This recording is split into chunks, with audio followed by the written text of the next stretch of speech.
नमस्कार दोस्तों, मैं हूँ आपकी अपनी प्राची अधिकारी और आप मुझे देख रहे हैं अपने चैनल राजधर्म में। आज हमारे साथ होंगी डॉक्टर प्रीति निगम। आज हम लोग बात करेंगे मनुस्मृति के आक्षेप के बारे में। मनुस्मृति को लेकर तरह-तरह की बातें होती हैं और कई बार आरोप-प्रत्यारोप लोग लगाते रहते हैं कि इसमें ये लिखा है, इसमें वो लिखा है। आखिर बात क्या है? कैसे इसमें समानता की बात है या नहीं? या लोगों के साथ तुष्टीकरण किया गया है या क्या है? क्या कोई भेदभाव है मनुस्मृति में? ये सब हम जानेंगे। आइए हम डॉक्टर प्रीति निगम को लेते हैं लाइन।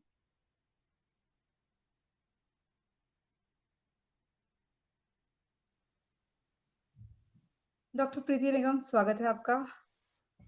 सभी को जय हिंदू राष्ट्र। जय हिंद, हिंदू राष्ट्र। कैसी हैं आप? मैं अच्छी हूँ, आप कैसी हैं? अच्छी। धन्यवाद मुझे आपको बुलाने के लिए। धन्यवाद आपको, आप आई और आप हमें अच्छी जानकारी देने वाली हैं। इतनी इन चीज़ों में आपका ज्ञान जो है वो बहुत अच्छा है। मैंने आपकी आवाज़ भी सुनी है, मंत्रोच्चारण भी आपका अच्छा है, तो वहीं से मैं बहुत इम्प्रेस्ड हूँ। तो प्लीज़ आप इस जो विषय है, इस पे थोड़ी-सी नज़र डालिए। तो मैंने बहुत पहले मुझे किसी ने अप्रोच किया था और उसने मुझे कुछ पॉइंट्स दिए थे कि ये आक्षेप हैं, आप इनको सॉल्व करिए। तो हुँ, इस बात को काफ़ी समय बीत गया, 1 साल हो गया, तो मैंने एक पीपीटी बनाई थी 1 साल पहले। हुँ, उस जो उन्होंने मुझसे निवेदन किया था कि ये पॉइंट्स पे आप बताइए हमको, तो मैंने उनका जो जवाब दिया था वो पीपीटी मेरे पास है, तो मैं वही वाले आक्षेप, चूँकि आपने मुझे कोई नए वाले दिए नहीं है, तो मैं वही आक्षेप जो है यहाँ पर प्रस्तुत कर सकती हूँ। हुँ, हुँ, क्योंकि मनुस्मृति जो है वो हमारा एंशिएंट धर्म लॉ बुक हुँ, थी हमारी। तो हुँ, हमारे अगर कोई पूछे कि हमारे धर्म ग्रंथ कौन से हैं, हुँ, जैसे कि इस्लाम में जो है कुरान है और ईसाइयों की बाइबल है, ऐसे हुँ, हमारी भगवत गीता, वेद और उपनिषद, हुँ, यही हुँ, 3 हुँ, हैं। हुँ, तो मनुस्मृति जो है वो मनु जो थे प्योर वेजिटेरियन थे जिन्होंने ये बुक लिखी थी और ये हुँ, हमारी लॉ बुक है थी। हुँ, ये हमारी हुँ, होली स्क्रिप्चर्स नहीं है जिसमें से हम पढ़ते हैं, पर ये हुँ, हमारे सारे जो एंशिएंट स्क्रिप्चर्स हैं वो सारे ही हुँ, पवित्र हैं। हुँ, और उनमें किसी में भी कोई खराबी नहीं है। जो हुँ, ये लोग कहीं उसमें को बना-बना के लिखते हैं, तो हुँ, हाँ, मनुस्मृति में कुछ विक्षिप्तता इन लोगों ने कॉन्टैमिनेट हुँ, करने की उसको कोशिश भी की है। मेरे पास विशुद्ध मनुस्मृति भी है। हुँ, लेकिन हुँ, आज मैं आपको मेन मनुस्मृति के जो हुँ, हाँ, आक्षेप लगाए जाते हैं, तो वो मैं आपको प्रेज़ेंट करती हूँ। मनुस्मृति पर आक्षेप जो मुझे दिए गए थे उस समय, उस पर भी मैं बात करूँगी। तो मुझे ये हुँ, 6 आक्षेप बताए थे कि पहला हुँ, तो मनु जो थे वो स्त्री विरोधी थे और दूसरा कि स्त्री को पुरुष प्रधान लोगों के अधीन में रखते थे, हुँ, स्त्रियों को। हुँ, और तीसरा कि मनु जो है वो स्त्रियों की निंदा करते थे हुँ, और चौथा कि वो शूद्रों को अधिक दंड देते थे। हुँ, और हुँ, 5वां कि शूद्रों के घर से धन छीनने का शोषण के पक्षधर थे हुँ, और हुँ, छठा कि ब्राह्मण को जन्म से बड़ा मानते थे। हुँ, तो ये मनु पर आक्षेप हैं जिनको मैं हुँ, प्रूव करूँगी।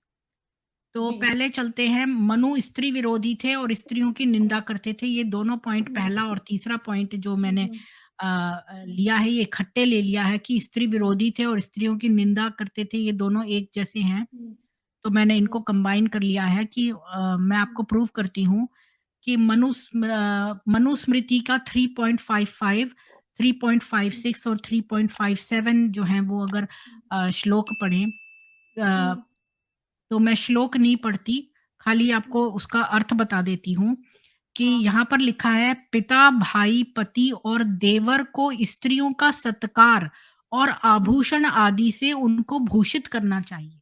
हुँ, हुँ, यानी यहाँ पर स्त्रियाँ जो हैं, उनको हुँ, सत्कार करना चाहिए, यानी उनकी हुँ, रिस्पेक्ट करनी चाहिए और उनको आभूषण आदि से भूषित करना चाहिए। ये नहीं कि आप उन पर धन ना हुँ, खर्चें, कुछ चीज़ ना दें। हुँ, अब यहाँ पर मैं आपको कॉन्ट्रास्ट भी कर सकती हूँ कि इस्लाम में क्या होता है। अगर आप चाहेंगी तो मैं कॉन्ट्रास्ट हुँ, भी करती चल सकती हूँ। Hmm, this is up to you. तो मेरे पास जो हदीसें हैं जहाँ पर कि मोहम्मद जो हैं वो चाहते थे उनकी वाइफ्स उनसे पैसे माँगती हैं, तो वो उनको हुँ, कह देते हैं कि मैं आप तुम लोगों को डाइवोर्स कर देता हूँ। हुँ, तो मतलब वो कैसे व्यवहार करते थे और यहाँ पर क्या लिखा है हमारे मंत्रों में, साफ-साफ हुँ। हमारे श्लोकों में लिखा है कि स्त्रियों का सत्कार करो और उनको आभूषण आदि से भूषित करो, इससे बड़ा शुभ फल होता है।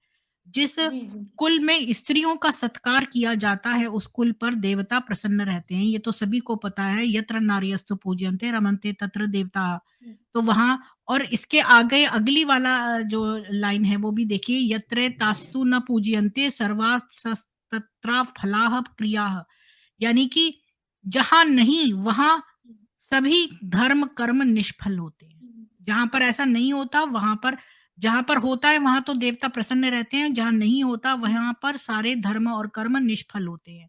जिस कुल में स्त्रियाँ शोक में रहती हैं, अब देखिए हुँ, यहाँ पर कितना ये बताया है कि स्त्रियाँ जो शोक में रहती हैं वो कुल शीघ्र ही बिगड़ जाता है हुँ, और जहाँ प्रसन्न रहती है वो सदा बढ़ता जाता है।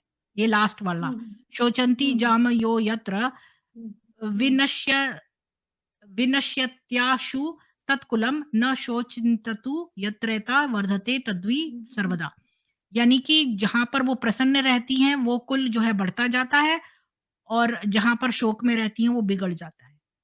हुँ, तो स्त्रियों की जो मानसिक उनका आनंद है और वो उनको आभूषण अच्छे लगते हैं, उनका सत्कार होना चाहिए और हुँ, उनका उन वो शोक में नहीं रहनी चाहिए, यानी कि उनके मन की स्थिति भी आनंदमयी होनी चाहिए। अभी आजकल मैं वेद पढ़ती हूँ तो उसमें लोपा मुद्रा कहा गया, लोप मुद्रा होनी चाहिए वाइफ, यानी कि लोपा मीन्स जिसकी वासना ना हो जिसमें, और मुद्रा मतलब जो आनंदमयी मुद्रा में हो हमेशा हमेशा। तो जो जो हुँ, वाइफ है वो लोप मुद्रा हो और जो हस्बैंड हो वो अगस्त्य हो, यानी जो कुटिलता का संहार करने वाला हो। हुँ, यानी हुँ, कि ये जो स्त्रियाँ हैं इनके लिए कितना इम्पोर्टेंट है कि ये शोक में नहीं रहें, ये कितनी बड़ी बात है हुँ, कि आपने हुँ, उनकी मानसिक स्थिति के बारे में सोचा। और इसका हुँ, कॉन्ट्रास्ट देखिए कि इस्लाम में जब हुँ, एक 5825 है या हुँ, 45 है मैं बता दूँगी, उसमें वो एक एक लेडी है वो आती है हुँ, मोहम्मद से हुँ, बताने के लिए, उसके इतने चोट के निशान होते हैं जो हरे-हरे हो गए होते हैं हुँ, और मोहम्मद जो है उसको बोलता है कि तू उससे कोई एम्पैथी नहीं दिखाता, उसको हुँ, उसके हस्बैंड को नहीं डाँटता और हुँ, उसका हस्बैंड इतनी गंदी बात कहता है कि मैं इसको चमड़े की तरह उधेड़ देता हूँ। ये सारी गंदी फाउल लैंग्वेज जो है वो मोहम्मद सुन हुँ, लेता है और फिर उसको हुँ, कहता है उस लेडी को जिसको इतनी पिटाई हुई है, उसके हरे-हरे घाव हो गए हैं, उसको बोलता है हुँ, तू जब तक अपने फर्स्ट हस्बैंड के पास नहीं जा सकती, जब तक कि तू ये तेरा मज़ा ना चख ले। लुक एट द लैंग्वेज कि कितनी फाउल लैंग्वेज और इतनी गंदी तरह से स्त्रियों से बात होती है और इसके ऑपोजिट में देखिए कि यहाँ पर कितनी एक सुंदर बात लिखी है कि हुँ, स्त्रियों के मन में भी वो शोक वाली न रहे। ये कितनी बड़ी बात है, हुँ, सत्कार से भी बड़ी बात, ये कितनी प्यार वाली बात है। अगला देखिए मनुस्मृति का 358, 359, 360 और 361 क्या कहता है? जिस कुल में स्त्रियों का सत्कार नहीं वह उनके शाप से नष्ट हो जाता है। यानी हुँ, कि जैसे कि कोई हेल्पलेस व्यक्ति अपनी आहें भरता है ना, तो उससे वो हुँ, कुल ही नाश हो जाएगा। यानी स्त्रियों के हुँ, लिए सत्कार कितना इम्पोर्टेंट है, नहीं तो उनके शाप से वो नष्ट हो जाता है, जैसे मारण करने से हो जाता है। इस कारण हुँ, सत्कार के मौके पर और हुँ, उत्सवों हुँ, पर सदा गहना, वस्त्र और भोजन से स्त्रियों को हुँ, संतुष्ट करना चाहिए। ये मत हुँ, सोचो कि वो स्त्री है तो उसको भोजन की आवश्यकता नहीं है, अच्छे भोजन, अच्छे वस्त्र, अच्छे गहने, ये सब हुँ। उनको मिलना चाहिए और इसके अलावा वो खुश भी रहनी चाहिए।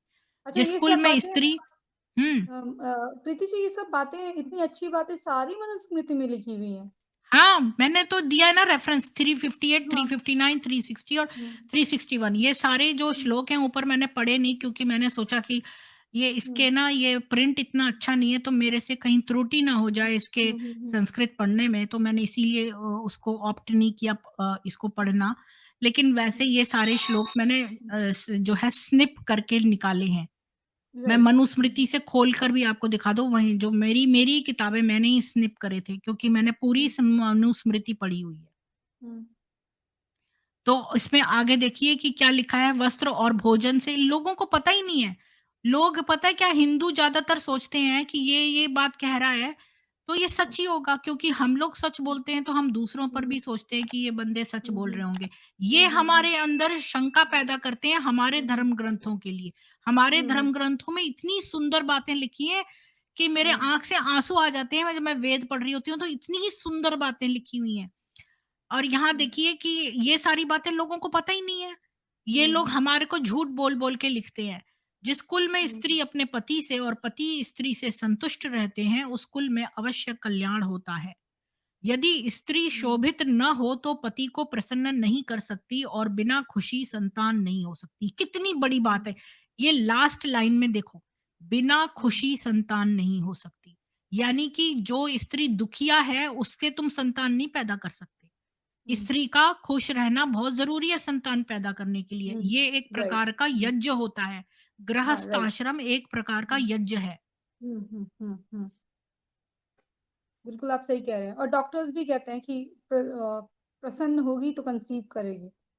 हाँ, और इसका मैं हुँ, कॉन्ट्रास्ट करती हूँ देखो इस्लाम में जो है अभी मैंने दूसरे मेरा मेरा कंप्यूटर नहीं है ना तो मैंने मतलब आप स्क्रीन शेयर करो ना वरना मैं 2-3 खोल-खोल के उसी वक़्त हदीसें दिखाती हूँ, जिसमें हुँ, मैं क्या बोलते हैं एक हदीस है जिसमें कि ये लिखा हुआ है कि आप अपनी बीवी को कभी भी मार सकते हो, उसके साथ कभी भी सेक्स कर सकते हो, यहाँ तक कि वो प्रेग्नेंट हो तब भी आप सेक्स कर सकते हो, ऊँट पे बैठी हो तब भी सेक्स कर सकते हो और वो किसी भी टाइम उसको मार सकते हो, बिना कारण।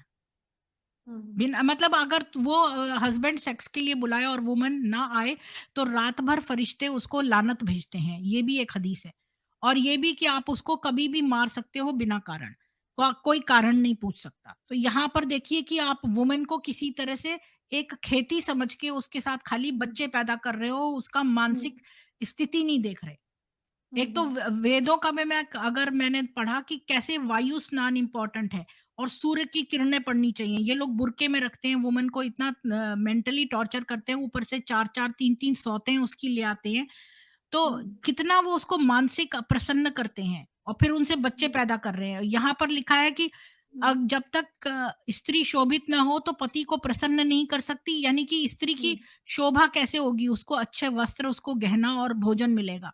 तो वो हुँ, शोभित होगी। जब वो शोभित होगी तभी वो पति को प्रसन्न कर पाएगी और पति जब बिल्कुल। तक वो प्रसन्न नहीं होगी तब तक वो संतान नहीं हो सकती। यानी कि कितना इम्पोर्टेंट है वुमन का जो है वो खुश रहना। आगे चलती हूँ। 362 है कि हुँ, स्त्री भूषित हो तो हुँ, सारे कुल की शोभा है, नहीं तो परिवार की शोभा नहीं होती। तो यहाँ पर अगेन कि स्त्रियों का भूषित होना कितना ज़रूरी है क्योंकि पूरे कुल की शोभा है। मतलब एक हस्बैंड वाइफ होते हैं तो पूरे मरण पर्यंत तक वो हस्बैंड वाइफ रहते हैं और वो पूरे परिवार की शोभा मानी जाती है। तो इसलिए वो भूषित हों। अच्छा हमने ये वाला आक्षेप हमने दूर कर दिया। अब दूसरा वाला देखते हैं, स्त्री को पुरुष प्रधान लोगों के अधीन रखते थे मनु। तो हुँ, इस आक्षेप के लिए मैं बताती हूँ कि स्त्री को पुरुषों के नीचे रखते थे। तो बाय द वे मैं बता दूँ कि महर्षि जनक जो थे ना, हुँ, वो लेडीज़ फर्स्ट उन्होंने ही निकाला था। अगर अच्छा। किसी को पता करना हो लेडीज़ फर्स्ट ये चीज़ महर्षि जनक ने निकाली थी। अभी मनुस्मृति का 2.138 पढ़ते हैं। हुँ, ये कहता है गाड़ी में बैठा मतलब किन लोगों को हमें प्रेफ़रेंस देना है, जो गाड़ी में बैठा हो, 90 वर्ष से अधिक उम्र का वृद्ध, कोई बूढ़ा व्यक्ति जो 90 साल से ऊपर का हो, रोगी हो जो बीमार हो, सिर पर बोझा लिए हो, जो सिर पर अपने बोझा उठाए हो वो और जो स्त्री हो। तो यहाँ पर देखिए स्त्री, यानी स्त्री को पहले प्रेफ़रेंस दें। हुँ, वेद पाठी को, ब्रह्मचारी को, राजा और विवाह में वर को यानी ये नहीं कि दूल्हा ही पीछे रह गया है, पर हमें हमें खाली स्त्री का देखना है, तो यहाँ पर स्त्री को लिखा है, इनको देखकर मार्ग छोड़ देना चाहिए, यानी हुँ, इनको हुँ, पहले जाने देना चाहिए।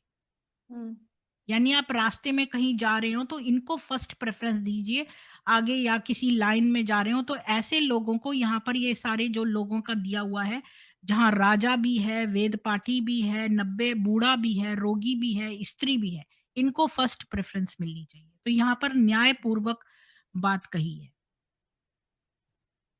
3 चैप्टर का 114th श्लोक कहता है, उनको भी अच्छा भोजन देना चाहिए। मतलब ये नहीं कि आप सोचो कि भाई वुमेन है तो हम लड़के आदमी घर के जो हैं वो अच्छा भोजन खा लें। अच्छा प्राची जी आपको मालूम है कि मदरसे में एक मेरे पास एक लड़का आया था मुजीबुर अली, वो मुझे हुँ, बता रहा था कि हमारे नहीं सॉरी ये दूसरी बात है। ये एक लड़की आई थी मेरे चैनल पे, वो बता हुँ, रही थी कि उनके मदरसे में जो मौलवी के लिए बहुत अच्छा-अच्छा सामान देके जाते थे लोग। हुँ, हुँ, हुँ, क्योंकि बच्चे वो रहते हैं ना, तो उन बच्चों के लिए भिजवाते हुँ, थे हुँ, सामान। जी, घर के लोग। तो मौलवी ना अच्छा-अच्छा सामान खुद रख लेता था और बच्चों को जो है गंदा जो बचा बचा हुआ सामान है वो देता था। खुद अच्छा हुँ, सामान रख लेता था उसमें से, हुँ, अपने लिए। अच्छा, तो यहाँ पर हाँ, देखिए कि कितना ऑपोज़िट लिखा है कि स्त्रियों को अच्छा भोजन देना चाहिए, नवीन विवाह वाली जिसका नया-नया विवाह हो, कन्या हो जो, लड़की हो घर हुँ, में, रोगी हो और जो गर्भवती प्रेग्नेंट वुमन हो। इनको अतिथि के पहले ही बिना विचार किए भोजन करा देना चाहिए। यानी कि हुँ, अगर आपके घर में गेस्ट आने वाले हैं, तो सबसे पहले आप जो जिसका नया विवाह हुआ है उसको, जो घर में लड़कियाँ हैं उनको, जो रोगी हैं उनको और जो हुँ, गर्भवती महिलाएँ हैं, उनको पहले भोजन कराओ और बाद में अतिथि का आतिथ्य के बारे में सोचो। इनको हुँ, पहले भोजन कराना है आपको। हुँ। ये तो अच्छी तो बात है, यहाँ ये तो पर हमारी हाँ, इसी से हमारे हिंदू संस्कार भी चलते हैं ना कि अतिथि देवो भव शायद ऐसे। हाँ। हुँ, हाँ, अतिथि तो देवो भव है, तो यहाँ पर वो कह रहा है कि अतिथि घर में आने से पहले ये मत सोचो कि अतिथि खा लें पहले मतलब वो देव समझ के उनको पहले खिला दो और बाद में इनको दो। ऐसा मत हुँ, करो। इनको हुँ, लेफ्ट ओवर मत दो, इनको पहले खिलाओ। हुँ, हुँ, अतिथि के भी पहले, बिना विचार करे। मतलब हुँ, सोचो भी मत इस बारे में। अतिथि के आने से पहले ही इन लोगों को पहले खिला के फिर अतिथि का हुँ, हुँ, सत्कार करो। हुँ, यानी कि यहाँ पर कन्या को खिलाना जो है और देखो कि हम जो माँ दुर्गा वाला वो जो रखते हैं ना, तो उसमें कन्या पूजन होता है। हुँ, हुँ, हमारे यहाँ जितनी भी देवियाँ हैं, इनके यहाँ कभी कोई इस्लाम में कोई फीमेल गॉड है? नहीं है। ना ये किसी हुँ, को मानते हैं। हुँ, 9130 और 9131 क्या कहती है? जैसी आत्मा है वैसा ही पुत्र है, पुत्र और पुत्री समान है। हुँ, यहाँ पर देखिए पुत्र और पुत्री समान है। हुँ, इसलिए पिता की आत्मा रूप पुत्री बैठी हो तो दूसरा धन कैसे ले जाए? हुँ, यानी कि आप दूसरे को धन दे ही नहीं सकते जब घर में पुत्री हो तो धन उसी का है। अब यहाँ एक हुँ, और बात देखो प्राची जी यहाँ पर प्रॉपर्टी राइट्स दिए हैं कि देखो हाँ, जो प्रॉपर्टी राइट्स हैं उसमें पुत्र और पुत्री समान हैं, उनको समान प्रॉपर्टी राइट्स हैं। हुँ, लेकिन जो धन माता को दहेज में मिला हो, हुँ, वह कन्या का ही भाग है। वाओ! हुँ, हाँ, हुँ, और यहाँ पर मतलब ये लिखा है प्रॉपर्टी में तो बेटा और बेटी एक समान है, लेकिन जो जो मदर अपने घर से मायके से लाई है जो जेवर, स्पेशली हुँ, जो धन माता को दहेज में मिला है, उसमें स्पेशली हुँ, आभूषण होते हैं, राइट? कि माँ को अपने मायके से जो जेवर लाई है, वो सारे बेटी के ही माने जाते हैं। हुँ, बेटे की वाइफ के मतलब बहू के नहीं माने जाते, बल्कि बेटी के माने जाते हैं, उस हुँ, पर अधिकार बेटी का होता है। हुँ। अब यहाँ पर मैं ना एक कॉन्ट्रास्ट करना चाहती हूँ, ये बड़ा इम्पोर्टेंट है। तो एक और अभी मैंने ये बताया मैंने थैंक यू। हुँ, हैं? जी, क्या? जी। मैंने हाँ, उनको थैंक्स अब बोला। यहाँ हुँ, ये देखो, ये है कुरान की 4:11 ठीक है? हुँ, ये कहती है पुत्र का भाग 2 हुँ, पुत्रियों के बराबर है। हुँ। क्या? पुत्र का भाग 2 पुत्रियों के बराबर? हाँ, मतलब कि जितना एक पुत्र का भाग है, वो मतलब आधा-आधा उसमें 2 मिलेगा, 2 पुत्रियाँ लोग। निपट जाएँ, है ना? ओह! अभी अच्छा। और यहाँ पर बहुत कुछ लिखा है। यहाँ पर ये भी लिखा है, यदि पुत्रियाँ 2 से अधिक हों, तो उनके दिए छोड़े हुए धन का 2/3 भाग है। यदि 1 ही हो, तो उसके लिए आधा है और उसके माता-पिता दोनों में से प्रत्येक के लिए छठा भाग है। ठीक है? तो हुँ, 1/6 माता-पिता का है, जो छोड़ा हो। यदि उसके कोई संतान हो, यदि उसके संतान पुत्र या पुत्री ना हो तो उसका वारिस उसका पिता हो तो उसकी माता का तिहाई भाग है और शेष पिता का। यदि माता पिता के सिवाय एक से अधिक भाई बहनें हों तो उस माता के लिए छठा भाग है जो वसीयत तथा कर्ज चुकाने के पश्चात होगा। तुम नहीं जानते कि तुम्हारे पिताओं और पुत्रों में से कौन तुम्हारे लिए अधिक लाभदायक है। वास्तव में हुँ, अल्लाह अति बड़ा गुणी जानिए और तत्वज्ञ है। ठीक है? तो अभी मैं एक चीज़ दिखाती हूँ आपको कि सप इनकी कुरान में कितनी गंदी मैथमेटिक्स दी है। इसके हिसाब से सपोज़ करो कि ये हाफ़िज़ नाम का आदमी है, ठीक है? इसके पास हुँ, 6 लाख रुपए हैं। हुँ, ये एक आर्बिट्रेरी देखो, तो इसके मान लो इसकी 2 बेटियाँ हैं सपोज़, अरफ़ा और सबा। हुँ, तो इनको हुँ, मिलेगा 2/3, ठीक है? 1/3 और 1/3 मतलब कि 2/3 इनका होगा। तो इनको मिलेगा 4 लाख, ठीक है? हुँ, अभी मान लो इस आदमी की माँ है शबाना, तो माँ-बाप को 1/6 1/6 मिलता है, ठीक है? तो माँ हुँ, को 1/6 मिला तो 1 लाख मिल गया, फादर जावेद उसको 1/6 मिल गया तो 1 लाख। हुँ, तो ये जो हाफ़िज़ की बीवी है, इसको 1/8 मिलेगा। तो ये 75,000 आएगा कहाँ से? 6 लाख इसने स्टार्ट किया तो 4 लाख, 1 लाख, 1 लाख तो यहाँ पर ही 6 लाख पूरे हो गए तो ये 75,000 कहाँ से आएगा? तो मतलब वाइफ़ को कुछ नहीं मिलेगा। हाँ, हाँ, हाँ, हाँ, हमारे वहाँ तो सब कुछ वाइफ़ को मिल जाता है। हाँ, यहाँ पर हमारे वहाँ देखो जो कि उसको देगी वो भी ले हाँ, लेगी। जो उसको देगी उसको वो भी ले लेगी। लिखने में कुछ भी हो, सब कुछ ही ले लेती है, सब कुछ ही मिल जाता है। तो यहाँ पर ये देखो कि इनकी मैथमेटिक्स कितनी पुअर है कि 6 लाख जो है, इसका 1/8वाँ हिस्सा जो इन्होंने कहा लेफ्ट ओवर 75,000 ये इसकी माँ को जाएगा, तो ये आएगा कहाँ से? यहाँ पर सारी कैलकुलेशन में ही 6 लाख खत्म हो गए। देखो 4 लाख प्लस 1 लाख प्लस 1 हुँ, लाख, 6 लाख तो यहीं हो गए। तो इसके पास बचा हुआ बैलेंस 75,000 आएगा कहाँ से जो ये बीवी को देगा? हुँ, तो यहाँ पर जो इन्होंने लिख दिया है ना कि 1/8 लेफ्ट ओवर जो है वो वाइफ को जाएगा, तो वो आएगा कहाँ से? ये कितनी बड़ी हुँ, मिस्टेक है। और बेटियों को जो है हाफ मिलेगा। उनका दिमाग भी आधा है और विटनेस भी उनको 4 लाने हैं रेप के और ये भी है।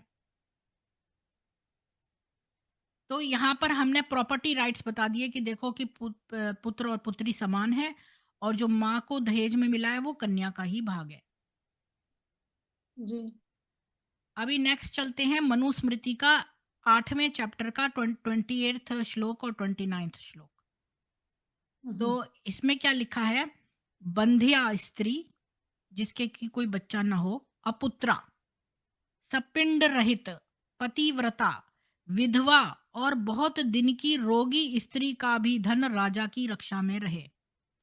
यानी कि ऐसा ना हो कि मतलब कोई वुमन अगर उसके बच्चा नहीं है, आगे कोई है बढ़ाने वाला या वो विधवा हो गई है या वो बड़ी रोगी है, तो उसका कोई धन मार के ले जाएगा क्योंकि वो अपने धन को प्रोटेक्ट नहीं कर सकती। तो ये बहुत प्राचीन किताब है देखो मनुस्मृति पर यहाँ पर भी कितना जस्टिस दिया हुआ है कि उसके धन की रक्षा जो है वो राजा करेगा। यानी राजा का फर्ज है क्योंकि उसके घर में कोई रह नहीं गया है, वो विधवा हो गई है, उसका हस्बैंड नहीं है, उसके रिश्तेदार नहीं है, उसका बेटा नहीं है। तो ऐसी और या बहुत रोगी स्त्री है जो अकेली है, तो उसके धन की रक्षा जो है राजा की रक्षा में रहे। इन जीती हुई स्त्रियों का धन, जीती हुई मीन्स जो जीवित हैं, जीवित हुँ, रहती हुई स्त्रियों का धन भाई बंधु हर लेना चाहें, यानी कि हस्बैंड मर चुका है पर स्त्रियां जीवित हैं, तो अगर उनका धन जो है वो अगर उनका ही भाई या कोई रिश्तेदार हर ले, तो उनको चोर दंड के मुवाफिक दंड देवे। यानी कि ऐसा नहीं है कि अब ये स्त्रियां अकेली रह गई हैं तो इनकी सारी प्रॉपर्टी दूसरे लोग हड़प ले जाएंगे। राजा का कर्तव्य है कि जो दंड चोर को दिया जाता है, वो दंड दिया जाएगा उन लोगों को जो ऐसी वुमन नारी की धन को लूटना चाहें। हुँ, सुरक्षित रखेगा मतलब। हाँ, मतलब कि राजा का कर्तव्य हो जाता है, यानी कि कितनी बड़ी बात है ये। अब यहाँ पर तो हुँ, ये लोग तो माले गनीमत बनाते थे इस्लाम में, विमेन की कोई वो ही नहीं है। कभी भी हुँ, उसका हस्बैंड मरा तो तुमने उसकी बच्ची और उसके उनको हस्बैंड को मार दिया, भाई को मार दिया, उनकी सब घर की लड़कियों को ले आए। हुँ, अब हम चौथे इनके आक्षेप पे आते हैं। शूद्रों को अधिक दंड देते थे मनु।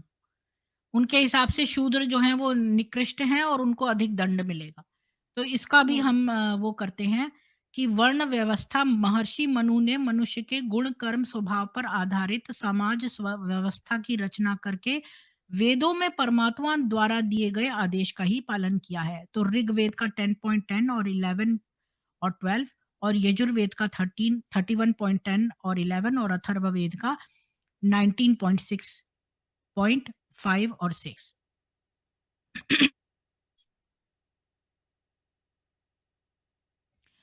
तो यहाँ पर जो वर्ण व्यवस्था है ना, ये बता रहा है कि जो वर्ण व्यवस्था है, जैसे कोई मतलब पढ़ने में इंटरेस्टेड है वो शूद्र का लड़का, लेकिन वो पढ़ने में इंटरेस्टेड है, तो वो ब्राह्मण कहलाया जाएगा। वो अपने हुँ, गुण, कर्म और स्वभाव के आधार पे काम करेगा, कहलाया जाएगा। ये वर्ण व्यवस्था थी। और आपको पता है कि कभी भी मनु ने अपनी किताब में अ, कभी गोत्र और जाति का के बारे में नहीं लिखा। गोत्र और ये तो जाति से इंटरनल मतलब रूल है। नहीं है। हुँ, हाँ, हुँ, खाली खाली समाज की व्यवस्था, क्योंकि जैसा आपका नेचर है उसी तरह का आप काम करोगे, तो आप हुँ, ये कहलाए जाओगे। और ये क्यों हुँ, इम्पोर्टेंट है इसको व्यवस्था हुँ, करना, इससे सब ठीक तरह से व्यवस्था होती है समाज की। हाँ, हाँ। देखिए, मनुस्मृति का 8वें चैप्टर का 335 कहता है कि ये इसका श्लोक है, पिताचार्यः सुहन्माता भार्या पुत्रः पुरोहितः न अदण्डयो नाम राजौ अस्ति यः स्वधर्मे न तिष्ठति। तो मुझसे कोई त्रुटि हो सकती है, तो मैं ये नहीं पढ़ूंगी क्योंकि इसका प्रिंट बहुत अच्छा नहीं है। इसका मतलब ये है कि पिता, आचार्य, मित्र, माता, हुँ, भार्या, पुत्र और पुरोहित, इनमें हुँ, जो स्वधर्म में न रहे, हुँ, वह राजा को अदंडय नहीं है। हुँ, हुँ, अदंडय नहीं है मतलब दंड योग्य है। हुँ, यानी कि इन सब लोगों को दंड मिलेगा जो अपने धर्म में ना रहें, जो मतलब हुँ, अपना कर्तव्य पालन ना करें। कौन-कौन? पिता, चाहे वो पिता भी हो, चाहे वो आचार्य हो, चाहे वो मित्र हो, चाहे वो माता हो, चाहे वो वाइफ हो, चाहे वो पुत्र हो, या फिर वो प्रीस्ट हो। इसका इंग्लिश में भी दिया है, be it the father, mother, teacher, friend, wife, son और प्रीस्ट। तो यहाँ पर Brahmin, one who conducts a crime, जो भी क्राइम करता है, is punishable by the ruler. तो ये मत सोचो कि आप पुजारी हो तो आप दंड से बच जाओगे, ऐसा नहीं है। अगला देखो 8336 क्या कहता है कि when the punishment for an ordinary citizen is 1 cent, the punishment for those in ruling class should be 1000 cents. In other words, the punishment for those in legislation, executive or judiciary should be 1000 times that of an ordinary citizen. ओह! अभी मैं इसको जी,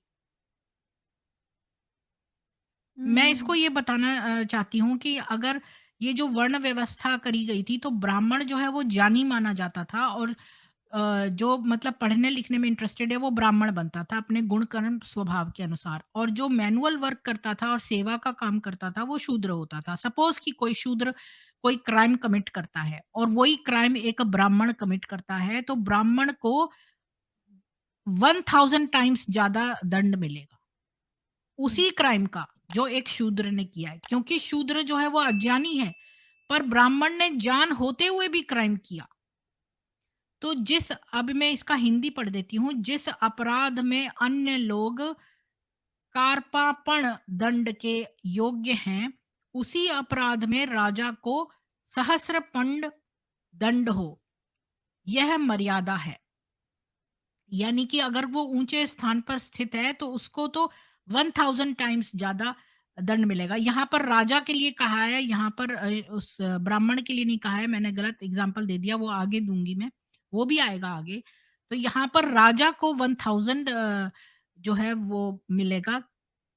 जो ordinary person का दंड है, वही दंड अगर राजा ने किया है तो राजा को 1000 टाइम्स पेनल्टी ज्यादा पड़ेगी। अभी 8337 और 338 वाला देखते हैं।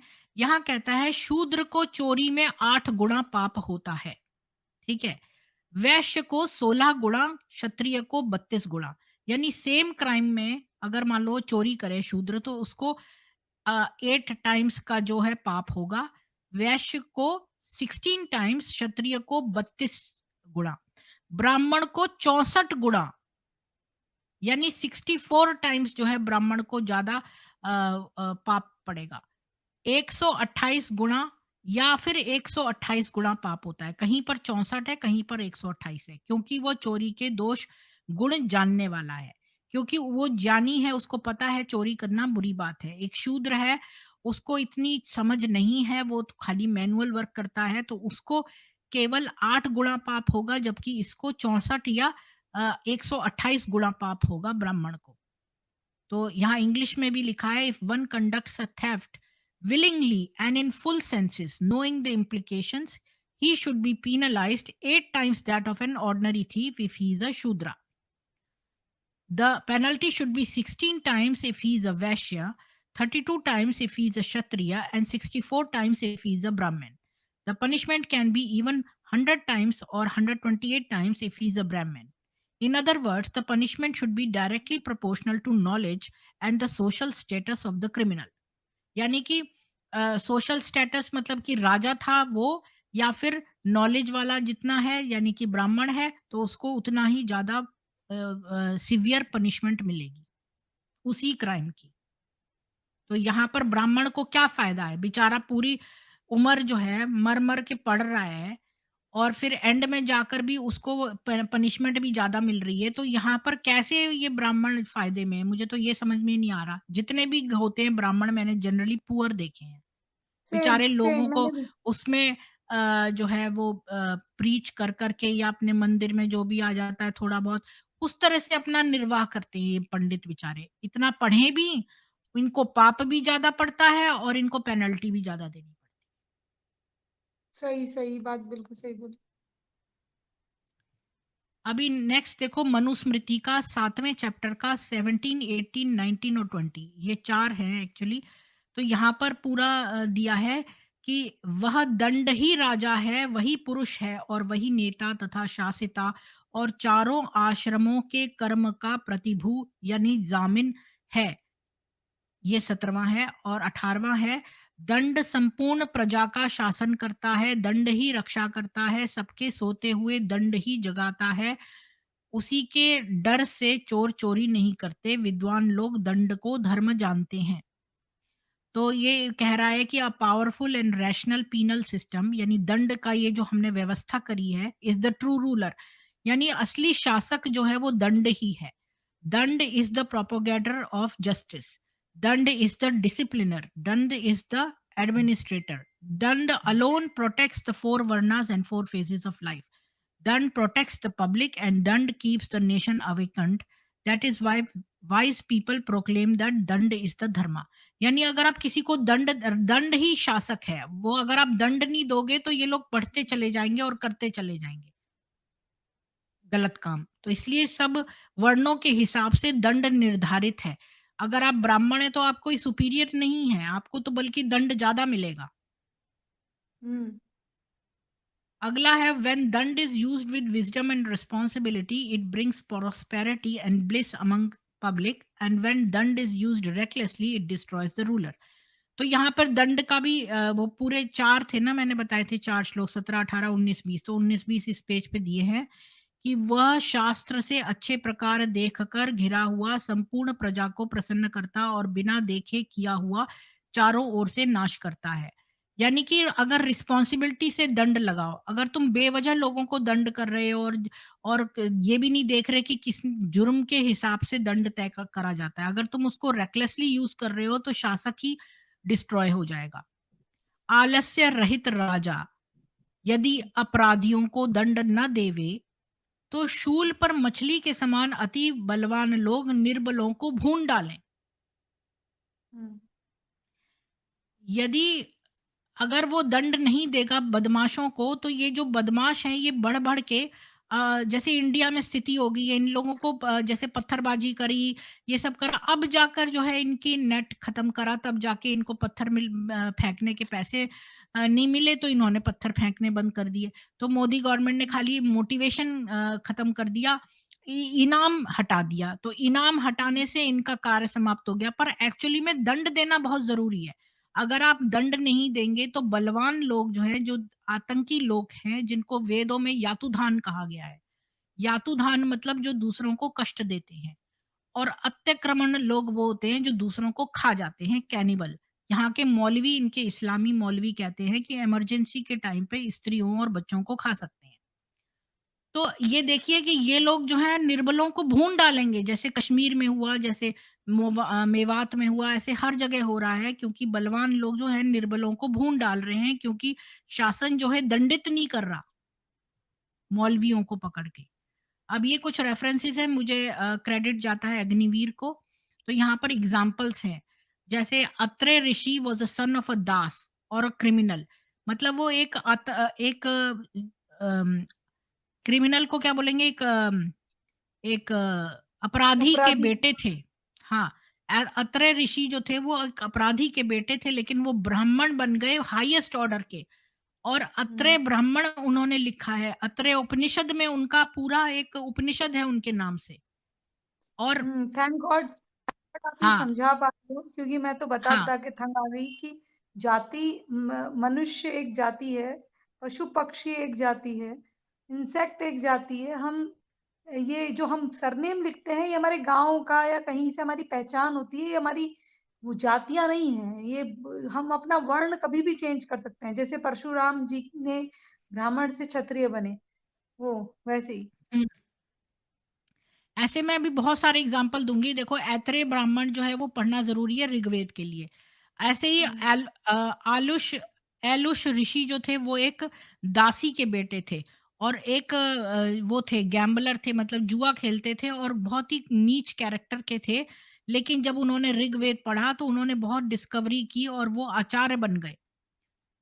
हुँ, सत्यकांत जबाल, आपको पता होगा जबालोपनिषद। अगर आपने मैंने 108 उपनिषद जो पढ़े हैं उसमें एक जबालोपनिषद है। सत्यकाम जबाल हुँ, जो है वो एक वैश्या का बेटा था, लेकिन वो ब्राह्मण बन हुँ, गया। फिर चौथा एग्जाम्पल है प्रिशद, वो राजा दक्ष का बेटा था, लेकिन वो शूद्र बन गया। यहाँ वो राजा था पर वो हुँ। शूद्र बन गया, और फिर उसने तपस्या करी। विष्णु पुराण 4.1.14 में दिया है, ऐसे तो कितने ब्राह्मण और के उसको बेटे मोक्ष सैलेड मिल बनाने गया। वाले बन जाते हैं। हाँ, अभी देखिए चेस। नाभाग जो था, वो राजा निर्दिष्ट का बेटा था, और वो वैश्य बन गया, और उसके बेटे क्षत्रिय बन गए। विष्णु पुराण 4.1.13 में दिया है। यानी वो राजा का बेटा था पर वो वैश्य बन गया, और उस यानी कि वो क्षत्रिय का बेटा था पर वो वैश्य बन गया, और उसके बेटे क्षत्रिय बन गए। हुँ, धृष्ट जो था वो बेटा था नाभाग का, जो कि वैश्य था, लेकिन वो ब्राह्मण बन गया और उसका बेटा हुँ, क्षत्रिय बन गया। हुँ, ये भी विष्णु पुराण के 4.2.2 में दिया है। और हुँ। कुछ लोग आगे चल के फिर ब्राह्मण बन गए, विष्णु जैसे पुराण 9.2.23 में दिया है, इसी महर्षि की वाल्मीकि जनरेशन का में। भी तो उदाहरण है। महर्षि हाँ, हाँ, वाल्मीकि भी तो आएगा। वो तो सभी को मालूम है, ये वाले किस लोगों को मालूम नहीं है। और भागवत हुँ, के अनुसार अग्नि वैश्य जो थे वो एक ब्राह्मण बन गए, जबकि वो एक राजा के बेटे थे, यानी क्षत्रिय थे।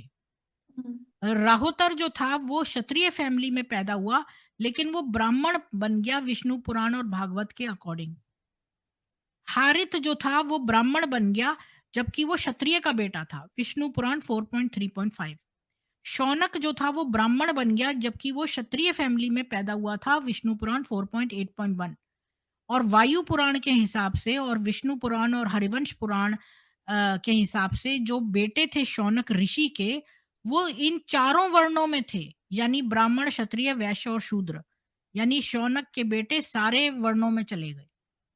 और इसी तरह घृतसमद, विथवय वीथव्य और वृत्रसमति, इनके भी सिमिलर एग्जाम्पल्स हैं।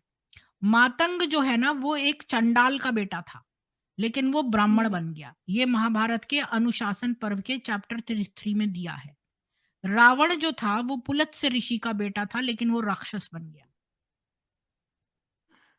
बेटा नहीं था, मतलब पोता था। पुलत्स्य का, लड़कियों विश्रवा का में तो बेटा बहुत था। आसान होता है, हुँ, कुछ भी बन जाना। अच्छा। हाँ, प्रवृद्ध जो था वो रघु का बेटा था राजा का, लेकिन वो एक राक्षस बन गया। त्रिशंकु जो था वो एक राजा था, लेकिन राजा से वो चंडाल बन गया। जो विश्वामित्र के बेटे थे वो शूद्र बन गए। विश्वामित्र खुद तो क्षत्रिय थे, लेकिन वो हुँ, बाद में ब्राह्मण बन गए और उनके बेटे शूद्र थे बन गए।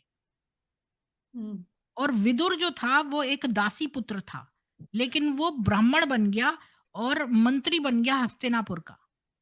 हुँ, वत्स जो थे वो एक ऋषि बन गए, लेकिन वो एक शूद्र के बेटे थे। हुँ। ऐत्रेय ब्राह्मण 2.19। अब अगले आक्षेप पे आते हैं। अगस्त्य ऋषि भी थे। अच्छा, यहाँ पर मैं एक बात और कहना चाहती हूँ कि रुवांडा में ना जो है ना, बहुत पहले 3 तरह के लोग रहते थे। एक तो थे अच्छा, पिग्मी, जो छोटे हुँ, बौने होते थे, एक होते थे हुटू और एक होते थे टुटसी। तो जो हुटू होते थे उनके पास, जिन पे ज़्यादा मवेशी होते थे वो हुटू कहलाते थे, जिन पे थोड़े मवेशी होते थे वो टुटसी कहलाते थे। तो हुँ, अगर टुटसी वालों के पास उनके बछड़ों या गाय के बछड़े ज़्यादा हो गए तो वो अपने आप से हुटू बन जाते थे।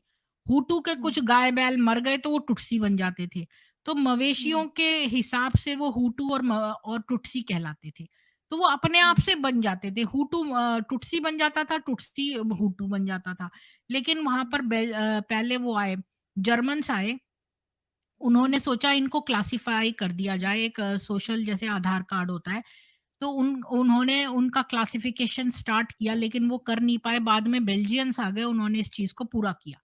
तो उन्होंने जो अब आधार कार्ड जैसा बनने के बाद जो हुटू था वो हुटू ही रह गया, जो टुटसी था वो टुटसी ही रह गया। पहले ये आपस में एक्सचेंज कर लेते थे।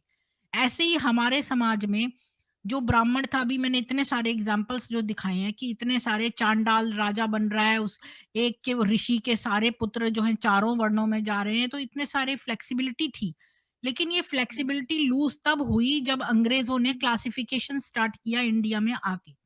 तो ये हुँ, इस वजह से जो है अब ऐसा लगता है कि हमारे यहाँ पर ऐसा बड़ा अन्याय था, ऐसा कुछ नहीं था। हमारे यहाँ तो इतनी फ्लेक्सिबिलिटी थी, कोई किसी का बेटा कुछ भी बन सकता था अपने गुण कर्म स्वभाव की वजह से। हुँ, तो अब अगले आक्षेप पे चलते हैं कि शूद्रों के घर से धन छीनने का शोषण के पक्षधर थे ये मनु। हुँ, तो इसको दूर करते हैं। मनुस्मृति का 2.137 कहता है कि 3 वर्णों यानी ब्राह्मण, क्षत्रिय, वैश्य में पूर्वोक्त 5 गुणों में से जिसमें अधिक हों वह अधिक माननीय है, और हुँ, शूद्र भी 100 अ, 100 वर्ण का, या फिर पता नहीं क्या लिखा है, 100 वर्त का हुआ माननीय है। हुँ, चक्रयुक्त स्वाति पर सवार हुए, और ये अलग है। तो यहाँ पर ये लिखा है कि जिसमें जितने ज़्यादा गुण हैं वो उतना माननीय है, अगर वो शूद्र हो तब भी। तो इसको इंग्लिश में देख लेते हैं। A very old Shudra deserves more respect than anyone else, regardless of their wealth, company, age, actions और नॉलेज।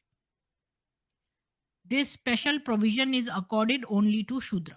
इसको आ यानी गया। कि 100 वर्ष का, हाँ, यहाँ 100 वर्ष है।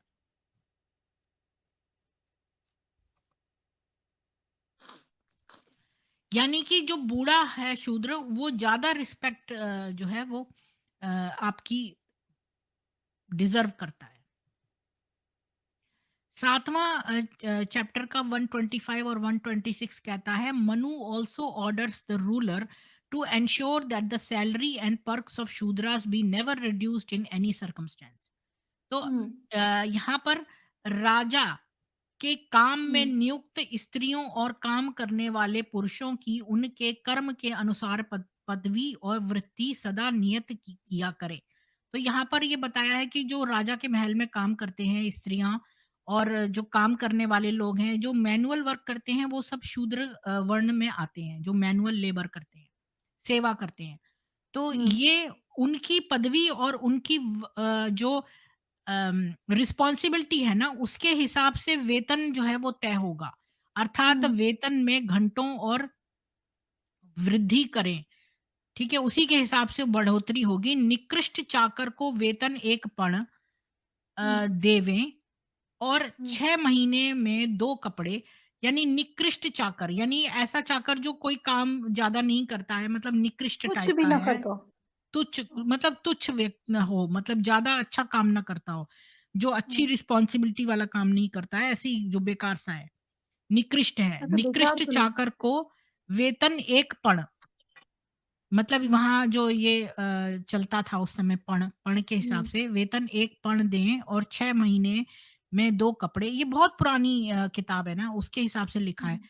और 1 अच्छा, महीने तो ये में द्रोण। जैसे जैसे जैसे कई लोग कह रहे हैं कि इसमें भास है। विरोधाभास कहाँ है इसमें? मुझे तो सही लग रही है ये। कौन कह रहा है विरोधाभास है? क्या चीज़ कोई विरोधाभास है?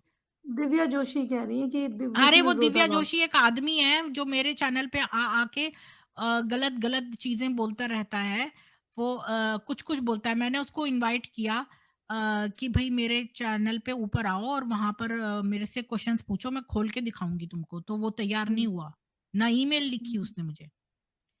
हुँ, तो और 6 महीने में, और विरोधाभास पता है क्यों कह रहा है वो? क्योंकि अभी मैं आपके चैनल पे आने से पहले अपने चैनल पे कुरान में मैंने नई सीरीज़ स्टार्ट करी है आज से, कॉन्ट्रडिक्शंस इन कुरान, और मैं चैप्टर वाइज़ चल रही हूँ और आज मैंने 27 विरोधाभास खाली चैप्टर 2 में दिखाए हैं।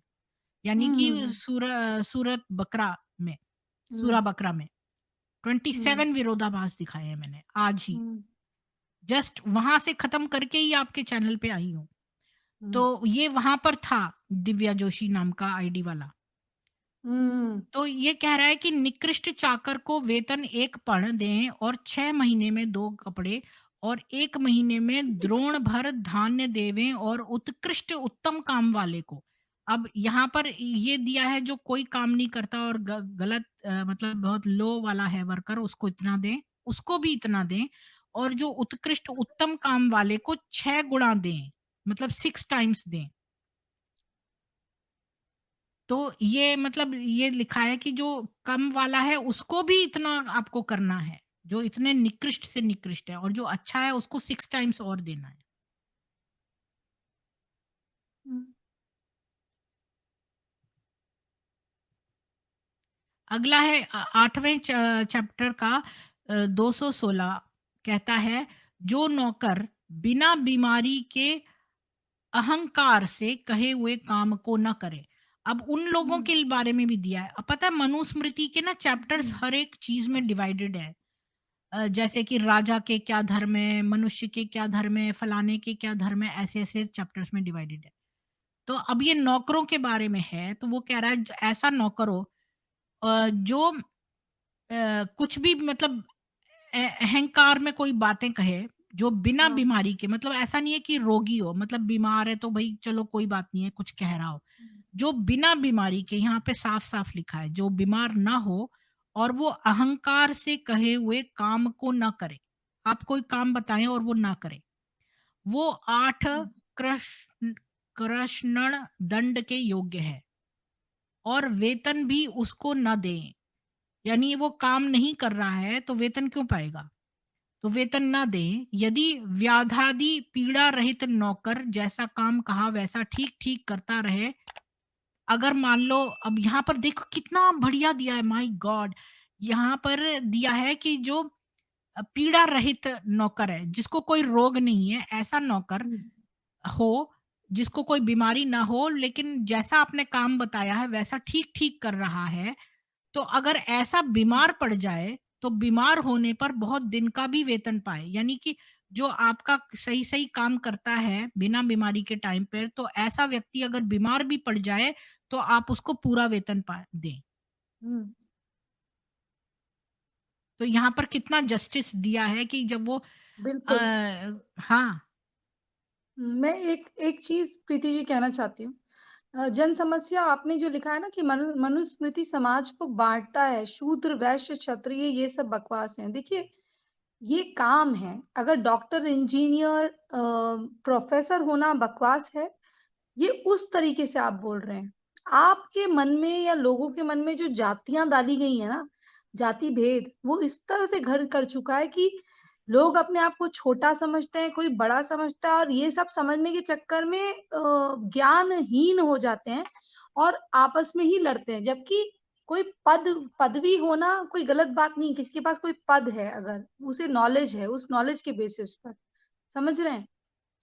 तो पता है क्या मुझे प्राची, हुँ, वो जो हुँ, डॉक्टर राजीव मिश्रा है ना, उन्होंने किताब लिखी है क्या विशाला वामपंथ।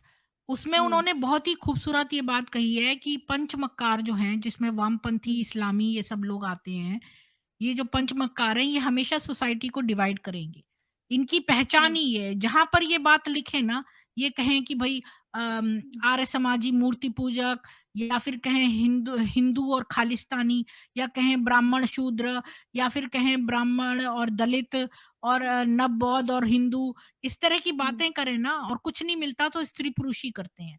जैसे हुँ, ये डिवाइड करने की बात लिखी है, आप समझ जाओ ये नर पिशाच कम्युनिटी का है हुँ। बंदा। तो ये जिसने भी लिखा है ना, मैं तो देख नहीं पा रही हूँ, पर आपके बातों से ऐसा लग रहा है कि कोई नर पिशाच कम्युनिटी का व्यक्ति ने ये नहीं, कमेंट ये किया है। फ़ोटो से तो अपने ही सनातनी लगते हैं हाँ, हाँ, वो और आईडी शायद बदल के आते हैं ना, वो हमारे आईडी रख के आते हैं। हुँ, आईडी नहीं हिंदुओं इससे का पहले बहुत आए लोग हैं। करते हैं। अभी आप एक्स मुस्लिम चैनल्स पे देखो, कितने सारे ये जो हैं नर पिशाच कम्युनिटी के लोग जो हैं, हिंदू वो आईडी तो बन-बन सारे के ही वहाँ यहाँ आते जाते हैं। हैं, वो तो यहाँ सारे आते हैं और ऐसे प्राची-प्राची करते हैं, जैसे मेरा कोई हुँ, यार दोस्त या क्लासमेट हो, मेरे को तो जानती हाँ। ना मैं और वो काम भी ऐसे करते हैं कि आपको मैं क्या बताऊँ। मैं मतलब रियल लाइफ़ में शायद उनसे मिलूँ भी ना, मैं बात भी ना करूँ, वो आ के यहाँ पर कोई कुछ कर रहा है, कोई कुछ मैं बोलना नहीं चाहती हूँ शब्द, लेकिन इतने वो इतने एलएस देखो, हैं मैं उसके बता बावजूद रही हूँ ना, ये हाँ, इनकी एक और पहचान है प्राची, कि हाँ, ये लोग लड़कियों को टारगेट करते हैं।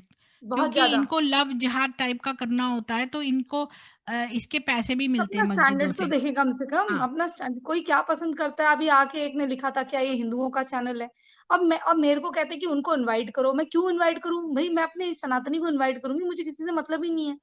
मेरा मेरा वो सब्जेक्ट ही नहीं है, मेरा जब मेरा आपसे कोई मतलब नहीं है आप लोगों से, तो मैं क्यों इनवाइट करूँ? मैं प्रीति निगम को जानती हूँ या मैं जिनको जो मेरे सनातनी ठीक है, मैंने पास्ट में एक एकाध लोगों के इन्फ्लुएंस में बुलाया होगा, भई मेरा मतलब नहीं है, मेरा वो सब्जेक्ट ही नहीं है। मेरा राष्ट्रवाद से मतलब है, मैं इसके आपकी ये जो मनुस्मृति में बातें हैं, उसके विषय में जानना चाहती हूँ, तो मैं अपने मेरा सनातन का कोई चपरासी भी होगा, मैं उसको भी बुलाऊँगी। मुझे सनातनी से मतलब है। चाहे गरीब कुम्हार हो, कोई हो मैं उसको बुलाऊँगी, उससे बात करूँगी, मैं किसी और से बात नहीं करूँगी। तो इन हुँ। लोग मेरा स्पष्ट है, मुझे बताते रहते हैं उसको बुलाओ, मैं नहीं बुलाती भई मेरे को समझ में भी नहीं आती उनकी बातें ना मुझे उनमें इंटरेस्ट है। जिनको इंटरेस्ट है उनको वो ठीक है, मुझे अगर जाननी है मैं आपसे जान लूँगी ना। बिल्कुल। हुँ, लास्ट वाला आक्षेप है कि ब्राह्मण को जन्म से बड़ा मानते थे। तो इसके लिए हुँ, पहला क्लू ये है कि पहला चैप्टर जो मनुस्मृति का है, उसमें 4 वर्णों के बारे में दिया है, कोई कास्ट या गोत्र के बारे में दिया नहीं है। हुँ, अगर कास्ट और गोत्र इम्पोर्टेंट होती, तो फिर मनु बताते कि कौन-सी कास्ट जो है ब्राह्मणों की है, कौन-सी क्षत्रियों की, वैश्य की, ये सब। तो इसमें ऐसा कुछ नहीं है, ये पहला हमारा क्लू है। और मनुस्मृति का 3rd चैप्टर हुँ, का 109 वाला श्लोक कहता है कि भोजन के लिए विप्र अपना कुल गोत्र न कहे, और जो भोजन के लिए उन्हें कहे तो उसको विद्वान लोग वान वांताशी उगलन खाने वाला कहते हैं, क्योंकि वह टुकड़ों के लिए बड़ों का सहारा लेता है। तो यहाँ पर ये बताया है कि भोजन के लिए विप्र अपना कुल गोत्र ना कहे। यहाँ पे कुल गोत्र कहने की ज़रूरत नहीं है। वो खाली शादी में देखा जाता है गोत्र, ताकि भाई-भाई ना निकल पड़े। मतलब सेम गोत्र के लोग भाई-बहन होते हैं, तो इस तरह के खाली चेक करा जाता है, ताकि कोई अपना ही भाई-बहन शादी ना कर ले, बस। अदरवाइज़ यहाँ पर लिखा है कि कभी कोई खाना, the one who eats by glorifying his gotra और family is considered an eater of his own vomit. यानी वो हुँ, अपनी ही उगले हुए को खाने वाला माना जाता है, जो अपना कुल और गोत्र कह के भोजन हुँ, करता है। हुँ, मतलब कि यहाँ पर मनुस्मृति में ये कहते हैं कि जो भी अगर ग्लोरीफाई करता है अपने आप को, कहता है भाई मैं तो ब्राह्मण हूँ, मैं अपर कास्ट हूँ, ये हूँ वो हूँ, और स्पेशल प्रिविलेजेस डिमांड करता है, वो उसको कंडेम करते हैं मनु जी। हुँ, और मनुस्मृति का 10.65 कहता है कि ब्राह्मण शूद्रता को प्राप्त हो जाता है, और शूद्र ब्राह्मणता को प्राप्त हो जाता है। क्षत्रिय से उत्पन्न हुआ भी इसी प्रकार से, और वैसे ही वैश्य से हुआ पुरुष भी अन्य वर्ण को प्राप्त होता जानना चाहिए। यानी ब्राह्मण शूद्र बन सकता है, शूद्र ब्राह्मण बन सकता है, क्षत्रिय वैश्य बन सकता है, या क्षत्रिय ब्राह्मण बन सकता है। ये आपस में एक दूसरे के वर्णों में जा सकते हैं। तो हुँ, इंग्लिश में asserts that Brahmin can become Shudra and Shudra can become Brahmin. Similarly, Kshatriyas and Vaishyas can also change their varnas. हुँ, तो ये 10.65 तो इसको रिफ्यूट करती है, और सही सही बताती है कि वर्नास जो हैं वो एक्सचेंजेबल हैं, आप कुछ भी बन सकते हो।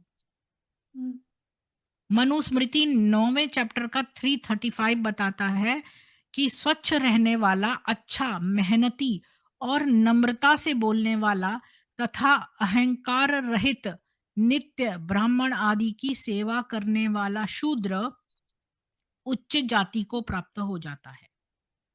हुँ, यानी ये जो सेवा करते हैं, if a Shudra who is uneducated, अभी वो अनएजुकेटेड है लेकिन वो अगर सर्व करता है एजुकेटेड लोगों को, और पोलाइट है और उसके अंदर अहंकार नहीं है और वो रिस्पेक्टफुल है,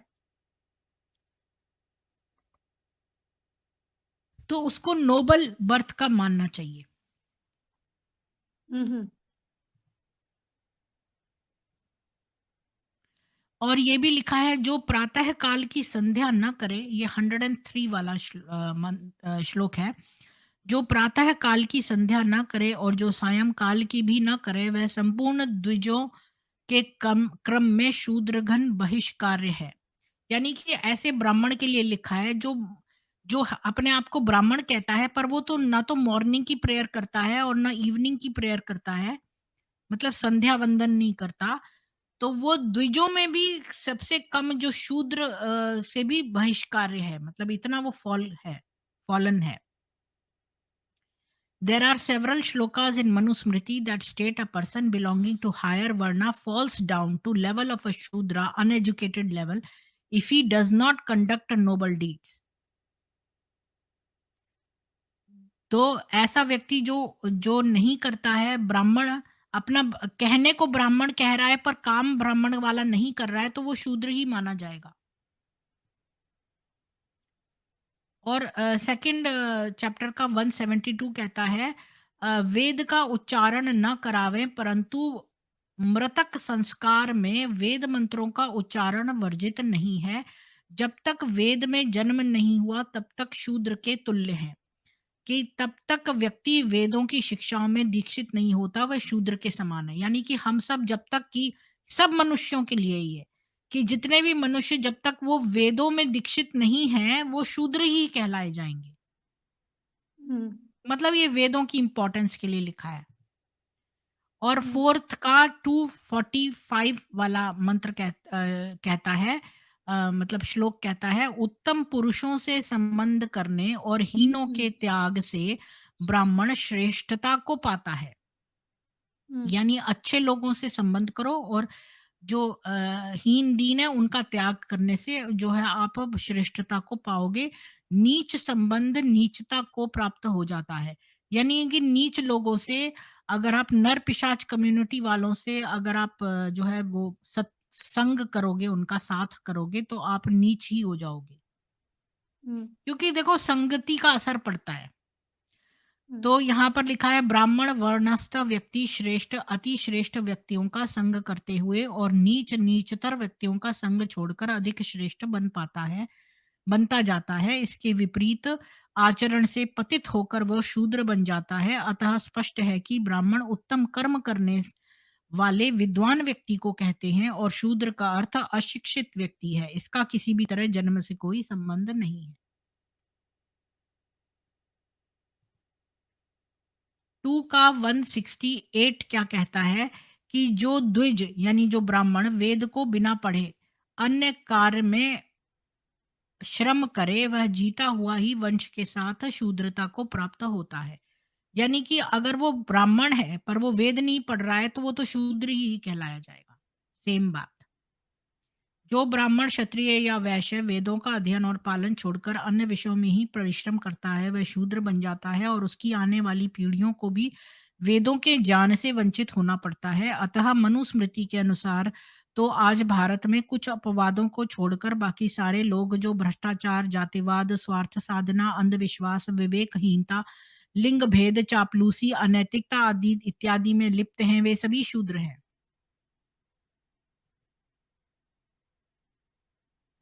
और 2 का 238 क्या कहता है कि माता-पिता और गुरु की शुश्रूषा से यानी सेवा से पुरुष के संपूर्ण कर्म पूरे होते हैं। इस कारण यही साक्षात परम धर्म है और अन्य हुँ, उपधर्म है। पिता और गुरु की सेवा करना ये सबसे इम्पोर्टेंट ऊपर वाला कार्य है, परम धर्म है। श्रद्धा युक्त होता हुआ उत्तम विद्या शूद्र से भी ग्रहण कर ले। यानी कि अगर आपको कोई शूद्र दे रहा है विद्या तो उससे भी ग्रहण कर लो और हुँ, चांडाल से भी परम धर्म ग्रहण कर ले। चांडाल से हुँ। भी हमें धर्म जो है ले लेना चाहिए और स्त्री रत्न अपने से नीचे कुल की हो तो भी विवाह के निमित्त स्वीकार कर लें। One should acquire knowledge even from a person born in a low family. Otherwise, similarly, one should accept a noble woman as wife even if her family is otherwise not up to mark. यानी है ना उत्तम विद्या लीजिए यद्यपि नीच पे होए। ये वही वाली बात है कि उत्तम विद्या लेनी चाहिए। अभी मुझे ध्यान आ रहा है किसका कि उन्होंने चांडाल से विद्या ग्रहण करी। क्या नाम है हुँ, मुझे याद नहीं आ रहा है। बस मेरा ये प्रेज़ेंटेशन खत्म हो गया। इत अच्छा इस हाँ, आपने मेन टॉपिक्स तो कवर कर ही लिए हैं।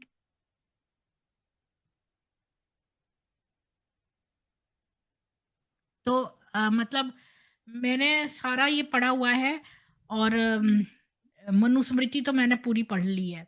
भगवत गीता भी मेरी पढ़ी हुई है और वेद में पढ़ रही हूँ, इतना सुंदर लगता है मुझे, वेदों में इतना सुंदर-सुंदर दिया हुआ है, क्या बताऊँ?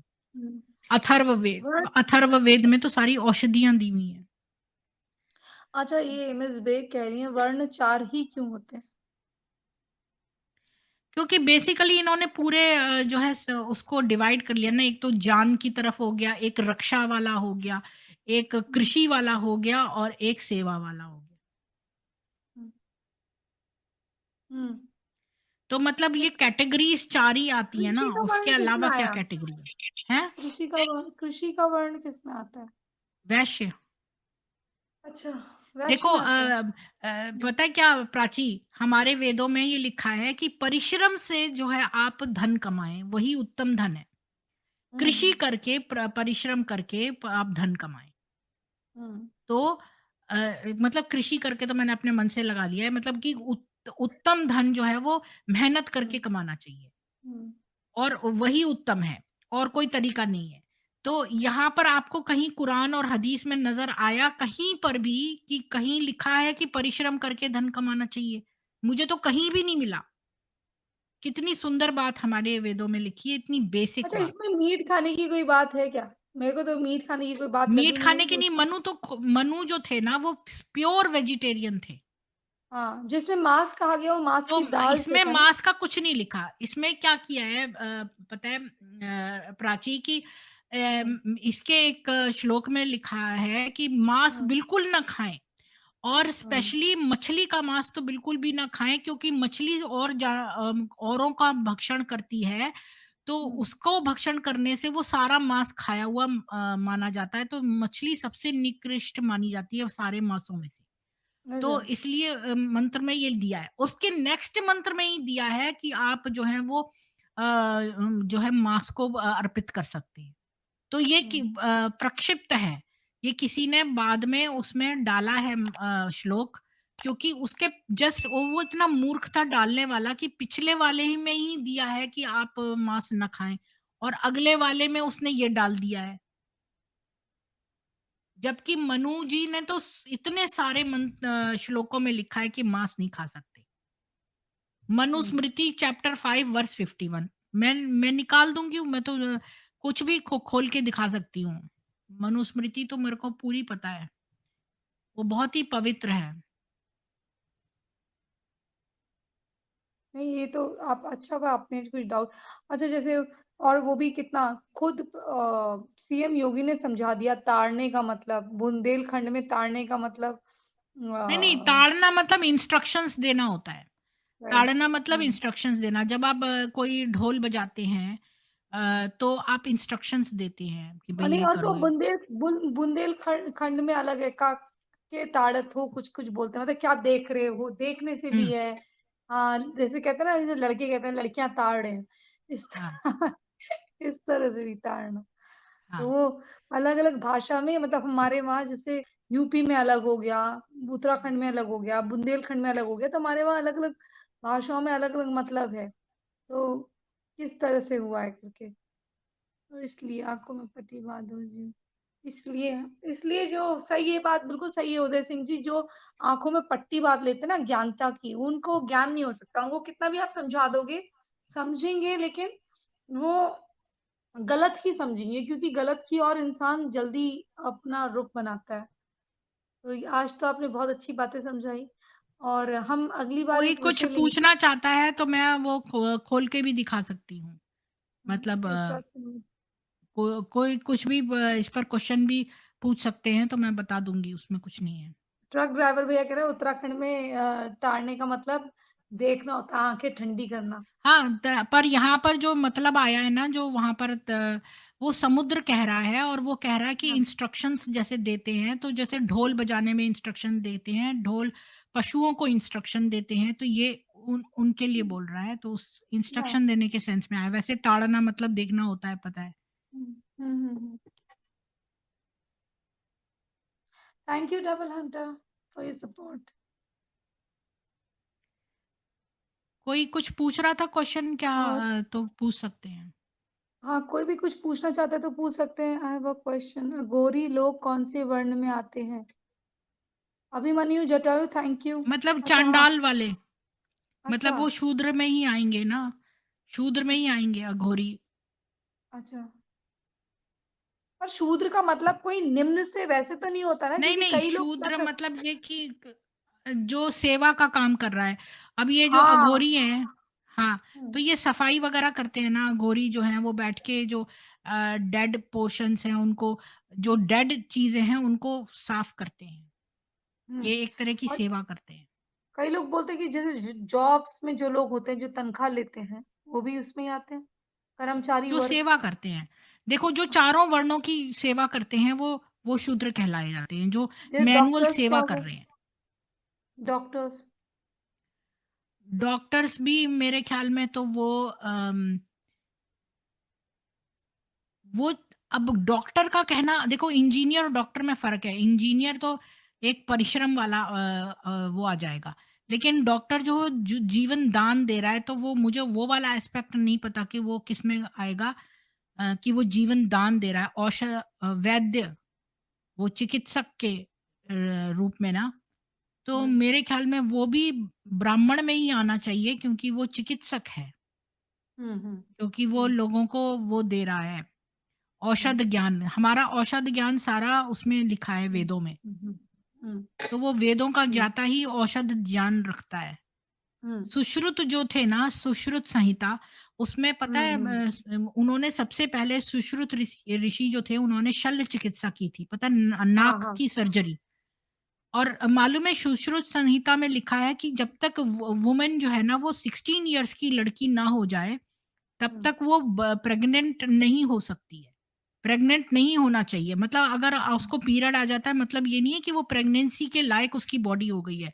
सुश्रुत हुँ, संहिता में साफ-साफ दिया है कि जब तक वो 16 इयर्स की ना हो जाए उसकी बॉडी डेवलप नहीं होती है। और हुँ, यहाँ इनके यहाँ मैंने ये मोहम्मद जो पेडोफाइल था इसके 19 बीवियाँ थीं और हुँ, 66 कॉन्क्यूबाइन्स थीं। तो जो इसकी 2 हुँ, पत्नियाँ थीं वो आयशा से भी छोटी थी, मेलूका और भी। ओह! तो हुँ, मैंने उसके ऊपर स्ट्रीम करी है एक। मेरे पास अब हुँ, इतनी नॉलेज हो गई है कि मैं क्या बताऊँ। जितना खोदो उसमें उतनी ही गंदगी निकलती चली आ रही है। अब मुझे लग रहा है आप ब्राह्मणों के वर्ण को पार करने वाली हो। कर लिया। ब्राह्मण जो है ना, क्या-क्या ब्राह्मण को क्या? ब्राह्मणों हाँ। के वर्ण को भी पार करने वाली हूँ, महर्षि में बनने वाली हूँ मुझे लग रहा है। तो बोल के देवी देवी प्रीति निगम। नहीं भई, मैं तो अपने आप लोग जो है मेरे से छोटे हैं उम्र में और अब वेदों के बारे में पढ़ रहे हैं, काश मैंने ये बचपन में पढ़े होते, मैं तो ये सोचती हूँ कि मैंने हुँ। कितना मिस करा, मैं काश कि बहुत पहले से ही ये करती। मुझे संस्कृत सीखने का बहुत शौक है। मुझे संस्कृत मतलब संस्कृत में बहुत मैं अच्छा। टॉपर थी, मेरे 97% आए थे। मैं ना वाओ! अपने लंच टाइम में लोगों से मिलने नहीं जाती थी और मैं मतलब जैसे फ्रेंड्स खेलते हैं, जो भी है, तो मैं हुँ, चंदा मामा उठा के और ये जो नंदन आती थी, इन्हीं के हुँ, पैराग्राफ्स को संस्कृत में कन्वर्ट करती थी, तो मुझे एक ऑल इंडिया एग्ज़ाम में भी भेजा था संस्कृत वाले में, मुझे संस्कृत का इतना शौक हुँ, था। हुँ। अच्छा, संस्कृत मैंने एक्चुअली यूट्यूब में बहुत सारे हैं ऐसे जो बेसिक से सिखाते हैं। हाँ, बेसिक मेरा नाम ये है और ऐसे करके मैं प्रयास कर रही हूँ। मैं तेलुगु का टीचर रखने वाली हूँ, जैसे तेलुगु और तमिल का टीचर रख के मैं अपनी तेलुगु अच्छी करूँगी। मैंने ये सोचा है वैसे ही मैंने सोचा है कि अगर मेरे को टाइम रहा तो मैं संस्कृत भी ना थोड़ा-थोड़ा तेलुगु ऑनलाइन देख। से अच्छा है कि आप संस्कृत करो। तेलुगु में बड़ा ईज़ी है ना, भयम वस्तुंधि मतलब भय लग रहा है, भयम। अन्नम तिन्नावा मीन्स अन्नम, अन्नम, अन्नम अन्न से, अन्नम तिन्नावा, तिन्ता, ऐसे बहुत सारे वो हैं। अब तमिल है, तमिल में बिल्कुल अलग है, तमिल में भोजनम नहीं बोलते, जैसे तेलुगु में भोजनम है, उसमें भोजनम नहीं है, उसमें सापड़ सापटिंगला, तो इतना पता है मतलब क्या उसमें टफ है। प्राचीन मैंने क्यों कहा? क्योंकि संस्कृत और तमिल ये दोनों ही बहुत प्राचीन लैंग्वेजेज़ हैं। हुँ, लेकिन हुँ, संस्कृत ना पॉज़िटिव है, सकारात्मक हुँ, लैंग्वेज है वो। तो उसके हाँ, पॉज़िटिव वाइब्स आते हैं। तो हुँ। जो सकारात्मक लैंग्वेज है वो संस्कृत है, इसलिए संस्कृत जो है वो हमारी राष्ट्रीय भाषा समझ लो एक तरह से वो है, वो भाई मेरे होनी को चाहिए। ऊपर सुनो ना, लेकिन मेरे को बुरा लगता है क्योंकि अब मैं आधी साउथ इंडियन हो गई हूँ ना, तो मुझे साउथ की मैं साउथ की कोई बुराई कर लूँ खुद तो चलता है, लेकिन अगर कोई साउथ को क्रिटिसाइज़ करता है ना नहीं, मुझे साउथ को मेरे कोई भी दिल। नहीं क्रिटिसाइज़ कर रहा, हाँ, मैं तो मेरे संस्कृत को का बता रही हूँ कि हाँ, मेरे को कोई वो हाँ, एक मेरे को ऐसा सकारात्मक लगता है कि लैंग्वेज है। नहीं मैं समझ गई लेकिन क्या होता है ना, संस्कृत तो मुझे अच्छी लगती है, वो तो अपना है ही। लेकिन अभी मेरे को क्या मैं अगर कोई साउथ की बात करूँ कि अच्छा ये चीज़ अच्छी नहीं, वो चीज़ बुरी है, अगर मैं बोलूँ तो चलता है। लेकिन अगर मेरे सामने कोई बोलता है ना कि संस्कृत या तमिल मेरे को अच्छी लगती है। लेकिन तमिल जैसे बोलते हैं लोग, एक्चुअली इट्स तमिड़ तमिड़। तो वो टफ ज़रूर है, बट अब बताओ तन्नी कुरिंगा, तन्नी, तन्नी मतलब पानी। और इसमें बोलते हैं नीर, नीर ऐसे इसमें तेलुगु में। तो अब दोनों विपरीत हैं, तमिल अलग है थोड़ा, तेलुगु अलग है, तेलुगु स्वीट है। तमिल मेरे को वैसे अच्छी लगती है क्योंकि तमिल से मेरा अटैचमेंट रहा है थोड़ा, कुछ पर्सनल अटैचमेंट रहा है। इसलिए मुझे पूरे तमिलनाडु से एक एक टाइम पहले मुझे पूरे तमिलनाडु से प्यार था। अब क्योंकि मैं दक्षिण भारत में रहती हूँ इसलिए मुझे अब थोड़ा-सा साउथ जो है थोड़ा प्यार हो ही गया है कि साउथ मतलब अपना ये ना सेकंड घर है। यूज़र जो है ना लिख रहे हैं यूट्यूब में गैया आती है, जो आपने हाइलाइट किया इसके 1-2 पहले वाला देखिए यूज़र वाला। यूट्यूब हुँ, में गैया आती है, वो संस्कृत में सॉन्ग्स गाती है। मैं गैया से बहुत प्रभावित थी। इतनी ज़्यादा प्रभावित थी तो मैंने गैया को लिखा और मैं चाहती थी मैं तब मेरा गैया कौन? चैनल भी नहीं था। गैया गैया संस्कृत जो है, जो बहुत अच्छा उच्चारण करती है। हालाँकि उसने जो गायत्री मंत्र है उसका बड़ा अजीब-सा उच्चारण किया है, नहीं लेकिन वो मैं नहीं बहुत जानती हूँ। आप ज़रा अच्छा मैं आप जानती हूँ, मैं मतलब उसकी बहुत हाँ, फ़ैन थी, इतनी ज़्यादा थी कि हुँ, मैंने सोचा हुँ, काश ये मेरी माँ होती। हुँ, तो मैंने गैया को ना लिखा और मैंने हुँ, उसको पूछा कि वो मेरे चैनल के लिए और कुछ बातें पूछी तो उसकी जो सेक्रेटरी जो एक नर-पिशाच कम्युनिटी को बिलॉन्ग करती थी, उसने मुझे हुँ। कहा कि गैया जो है वो किसी रिलिजन को नहीं बिलॉन्ग करती है, वो तो बस सबका ही करती है। तो मुझे उसकी ये बात अच्छी नहीं लगी क्योंकि उसने हमारे वेदों के वाक्य लिए हैं और गाने बनाए हैं उसके ऊपर अहम ब्रह्मास्मि, तत्त्वमसि, परमात्मा ये वाले सारे गाने जो उसने गाए अरे हैं और उसके आगे इंग्लिश कोई आपको बीच-बीच में कोई भजन आता है तो भजन गा दो ना, मेरे वहाँ शुभ कर दो।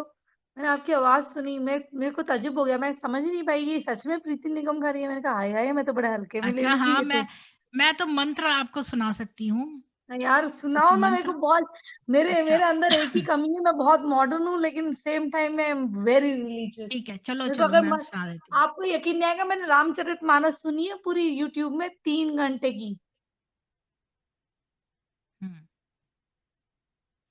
इतनी नहीं, जो भी धार्मिक हूँ। बोलोगे मैं सुना दूँगी, उसमें क्या, जो मुझे मंत्र आते हैं वो मैं सुना सकती हूँ। तो अच्छा, मुझे गणेश का, देखो मेरे काम के मंत्र सुनाओ। हाँ, लक्ष्मी जी का, हाँ, हाँ। गणेश जी का, लक्ष्मी जी का, गणेश जी का मंत्र सुनाओ। मैं मेरे सुना दर्शन ही दूँगी। कुछ है ना?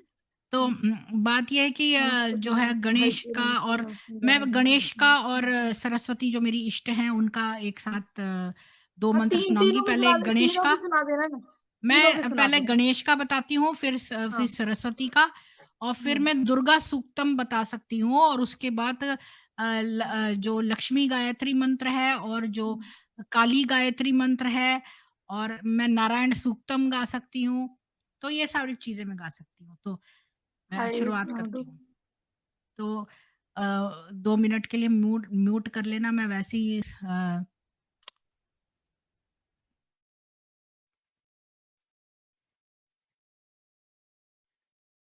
तो देखती हूँ मेरे को कितना याद है। ॐ श्रीगुरुभ्यो नमः। हरिः ॐ। गणानां त्वा गणपतिगुं हवामहे कविं कवीनामुपमश्रवस्तमं ज्येष्ठराजं ब्रह्मणां ब्रह्मणस्पत आनः शृण्वन्नोतिभिः सीदसादनं महागणपतये नमः। प्रणो देवी सरस्वती वाजेभिर्वाजिनीवती धीनामवित्र्यवतु आनो दिवो बृहतः पर्वतादा सरस्वती यजता गन्तु यज्ञम् हवन् देवी जुजुषाणा घृताची शग्मान्नो वाचमुशती शृणोतु वाग्देव्यै नमः। जातवेदसे सुनवाम सोमस्मराति यतो निदहाति वेदः स नः परषदति दुर्गाणि विश्वा नावेव सिन्धुन्दुरितात्यग्निः तामग्निवर्णान् तपसां ज्वलन्तीं वैरोचनीन् कर्मफलेषु जुष्टां दुर्गां देवीगुं शरणमहं प्रपद्ये सुतरसि तरसे नमः। अग्ने त्वं पारयान्नव्यो अस्मान् स्वस्तिभिरति दुर्गाणि विश्वा आ पूश्च पृथ्वी बहुला न उर्वी भवा तोकाय तन्याय संयोः दुर्गाणि नो विश्वाणि नो दुर्गः जातवेद सिन्धुन्ननावा दुरितातिपरशि अग्ने अत्रिवन्मनसा घृणानो ओस्माकं बोध्यविता तनूनाम् पृतनाजितगुं सहमानमुग्रमग्निगुं हुवेमा परमात्सदस्थात् स नः परषदति दुर्गाणि विश्वा क्षामद्देवो अतिदुरितात्यग्निः प्रत्नोषि कमीड्यो अध्वरेषु सनाच्च होता नव्यश्च सत्सि स्वाञ्चा अग्ने तनुवं पिप्रयस्वास्मभ्यं च सौभगमा यजस्व गोभिर्जुष्टमयुजो निषिक्तन्तवेन्द्र विष्णोरनुसञ्चरेम नाकस्य पृष्ठमवि संवसानो वैष्णवील्लोक इह मादयन्ताम् कात्यायनाय विद्महे कन्याकुमारी धीमहि तन्नो दुर्गिः प्रचोदयात्। और लक्ष्मी जी का बोलूं? महादेव्याय विद्महे विष्णुपत्न्याय धीमहि तन्नो लक्ष्मी प्रचोदयात्।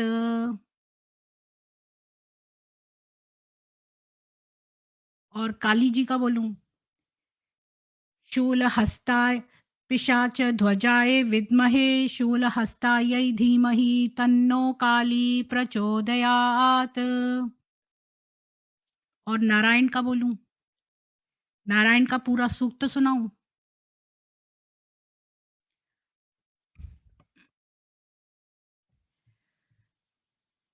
तुम कहोगी तो सुनाऊंगी, नहीं तो लंबा लोगों को। हाँ, मैंने हाँ बोला। अच्छा, वो मैंने म्यूट करा हुआ था। सुनाओ ना, मैं सुन रही हूँ।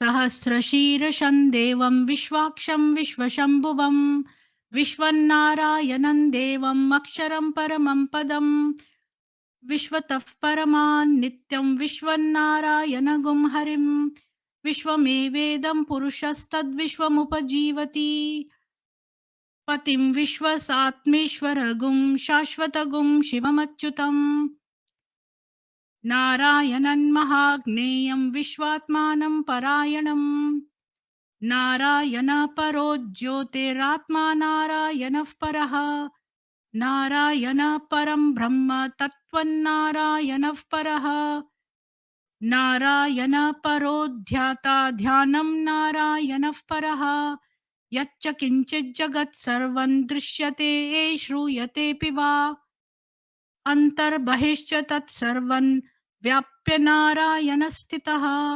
अनन्तमव्ययं कविगुं समुद्रयन्तं विश्वशम्भुवम् पद्मकोशप्रतीकाशगुं हृदयं चाप्यधोमुखम् अधोनिष्ठया वितस्त्यान्ते नाभ्यामुपरि तिष्ठति ज्वालमालाकुलं भाति विश्वस्यायतनं महत् सन्ततगुं शिलाभ्यस्तु लम्बत्याकोशसन्निभम्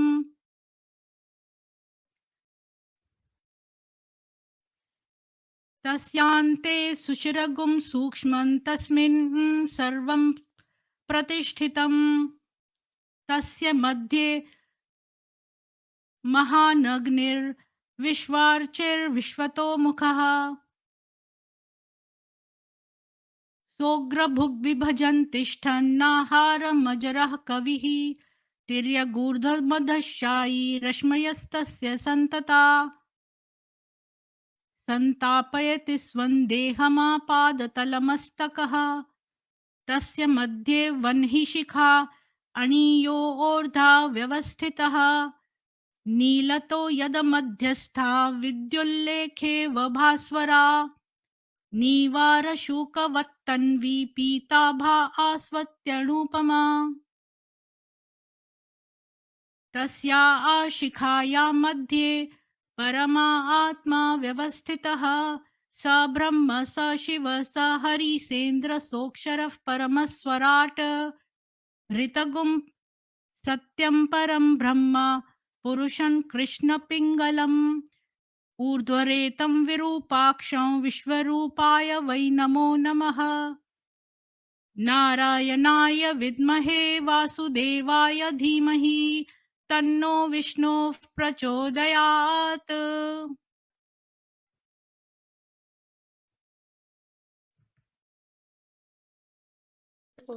वेरी नाइस, ब्यूटीफुल ब्यूटीफुल। इसको बहुत समाप्त बढ़िया। कर देती हूँ। ओम पूर्णमदः पूर्णमिदं पूर्णात् पूर्णमुदच्यते पूर्णस्य पूर्णमादाय पूर्णमेवावशिष्यते। ओम शांति शांति शांति। क्या बात है यार, क्या बात है, बहुत बढ़िया। आज तो बहुत लकी कर दिया मेरे लिए। जिनी आज बहुत दिनों की बाद आई है, बहुत ही लकी कर दिया। प्रीति जी प्लीज अध्याय 5 श्लोक 35 पढ़ लो। पता नहीं क्या बोलता है, एक मिनट।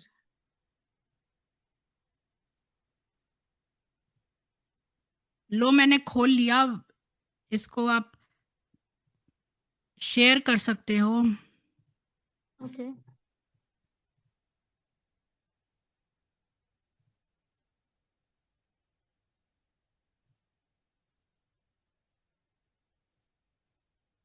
यह है पंचमो अध्याय, मतलब 5वां अध्याय मनुस्मृति का।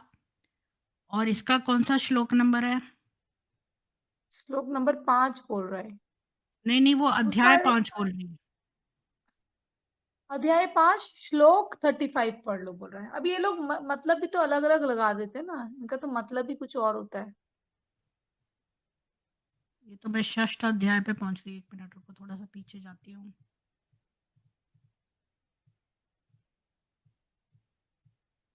ये मनुस्मृति भी तो दूसरी वाली पढ़ते हैं, वामपंथियों वाली मनुस्मृति पढ़ते हैं ना ये। हाँ वही तो। इनकी मनुस्मृति भी तो अलग ही होती है, जिसमें मांस की दाल का मतलब मांस मीट से लगा लेते हैं लोग। 5वां अध्याय तो मैंने खोल लिया है, लेकिन इसमें मैं देख रही हूँ 35th वाला। पांचम अध्याय। मैं भी आप ही को देख रही हूँ, आप जब बताओगी तो ठीक है। अच्छा, ये वाला है। 1 मिनट, 34th। हाँ, ये वाला ही है। हाँ, तो ये है ना, तो यहाँ पर ये लगा है स्टार। हुँ, तो देखती हूँ, जो मनुष्य ये है नियुक्तस्तु यथा अन्यान्यम यो मांसम नात्ति मानवः स प्रेत्य पशुताम याति संभवानेकविंशतिम। यानी जो मनुष्य यथा विधि यज्ञ आदि के लिए प्रस्तुत बलि आदि के मांस को नहीं खाता है, वो मरकर 21 जन्मों तक पशुओं का जन्म पाता है। ये विक्षिप्त है, इस पर स्टार लगा हुआ है। तो अभी देखते हैं यहाँ पर क्या है दिया हुआ स्टार का मतलब। हुँ, हुँ, हम्म,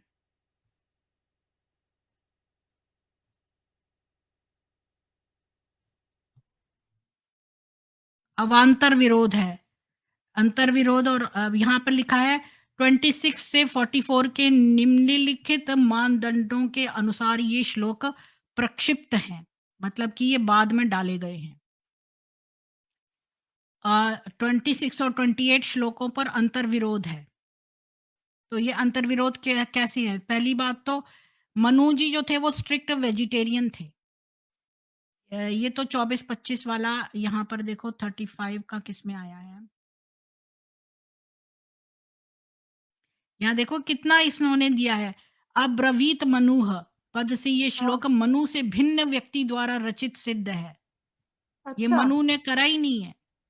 अच्छा, 41 वाला जो श्लोक है उसके लिए लिखा है कि वो अब्रवीतः मनुह, मतलब ये हाँ, श्लोक प्रक्षिप्त है। मनु लिखता तो मनु खुद से लिखता तो वो ये थोड़ी कहता कि मनु ने बोला। हुँ, और पूर्वापर प्रसंग, तो देखो मैं 35 वाला देखती हूँ, ये मैं 41 वाले का बता रही हूँ कि कई सारे श्लोक जो हैं वो प्रक्षिप्त हैं इसमें, हुँ, तो उनके बारे में दिया हुआ है। हुँ, ये विशुद्ध मनुस्मृति है। हुँ। अच्छा, विशुद्ध से क्या मतलब? जो शुद्ध नहीं है? जो जो शुद्ध है और उसमें इन वालों का प्रत्येक का वो करा गया है। जो ये अब हुँ। बाद में डाले गए हैं उनको कि क्यों ये गलत है हाँ, ये फिडिल बताया गया है। फिडिल फिडिल करा गया है, कुछ अपने अपने मन से कुछ-कुछ लिखा गया है। हाँ, हाँ, हाँ। हाँ, यही मैं गीता के लिए भी बोलती हूँ कि कुछ-कुछ चीज़ें उन्होंने अपने मन से डाल दी होंगी, कुछ-कुछ नहीं, नहीं, चीज़ें। गीता में तो मुझे कुछ भी नहीं ऐसा मिला। नहीं, गीता में नहीं, जो ये आजकल एक है ना, कौन है वो, कोई वहाँ का है हरियाणा का, वो अपने मन से बता दे रहा है, अंट-शंट कुछ भी लिख दे रहा है उसमें। हाँ, कुछ पता है है। क्या हुआ कि पता है क्या हाँ, हुआ अभी मेरा ये दिख रहा है या मैं दिख रही हूँ? देखो, मैं एक बात कहने वाली थी, क्या बोल गए? मत मत शेयर करो, मैं 1 मिनट एक बात कहना चाहती थी, वो ये कि अम, क्या कहने वाली थी? हाँ, मेरे को ना एक बंदे ने एक मुस्लिम ये कम्युनिटी का बंदा था, मुझसे कहता है कि देखो आपका ये है। मैंने कहा कि ये तो हो ही नहीं सकता, कहता है ये शंकराचार्य भाष्य में लिखा है। हुँ, तो 1 मिनट अच्छा। तो कहता है कि नहीं ये शंकराचार्य भाष्य में लिखा है। तो मैंने कहा ये तो हो ही नहीं सकता, तो वो मेरे को कहता है मैं झूठ नहीं बोलता, मैं देखो आपको भेजता हूँ। तो उसने मुझे लिंक हाँ, दिया, तो मैंने देखा हाँ, वाक़ई में उसमें लिखा हुआ था कि डंडे से वुमन को मारो। मैंने कहा ये कैसे लिखा हाँ, हो सकता है? हमारे यहाँ तो इस तरह का काम ही नहीं होता। तो हाँ, मैंने उसकी हमारे यहाँ तो संस्कृत उल्टा देखी, लगता है, नहीं क्योंकि मुझे आजकल तो सब लिखते संस्कृत हैं। आती है, तो हाँ, मैंने उसकी संस्कृत देखी, तो संस्कृत में भी लिखा हुआ था डंडे से मारो। तो मैंने कहा हाँ, ये शंकराचार्य कैसा आदमी है, ये कैसा भाष्य है? तो हाँ, मैंने क्या किया कि मेरे को लगा कि ये शंकराचार्य ने कोई है गलत व्यक्ति है और इसने ऐसे-ऐसे लिख दिया है कुछ। तो हाँ, मैं ना मेरी आदत है कि मैं ना थोड़े से श्लोक ऊपर जाके पढ़ती हूँ।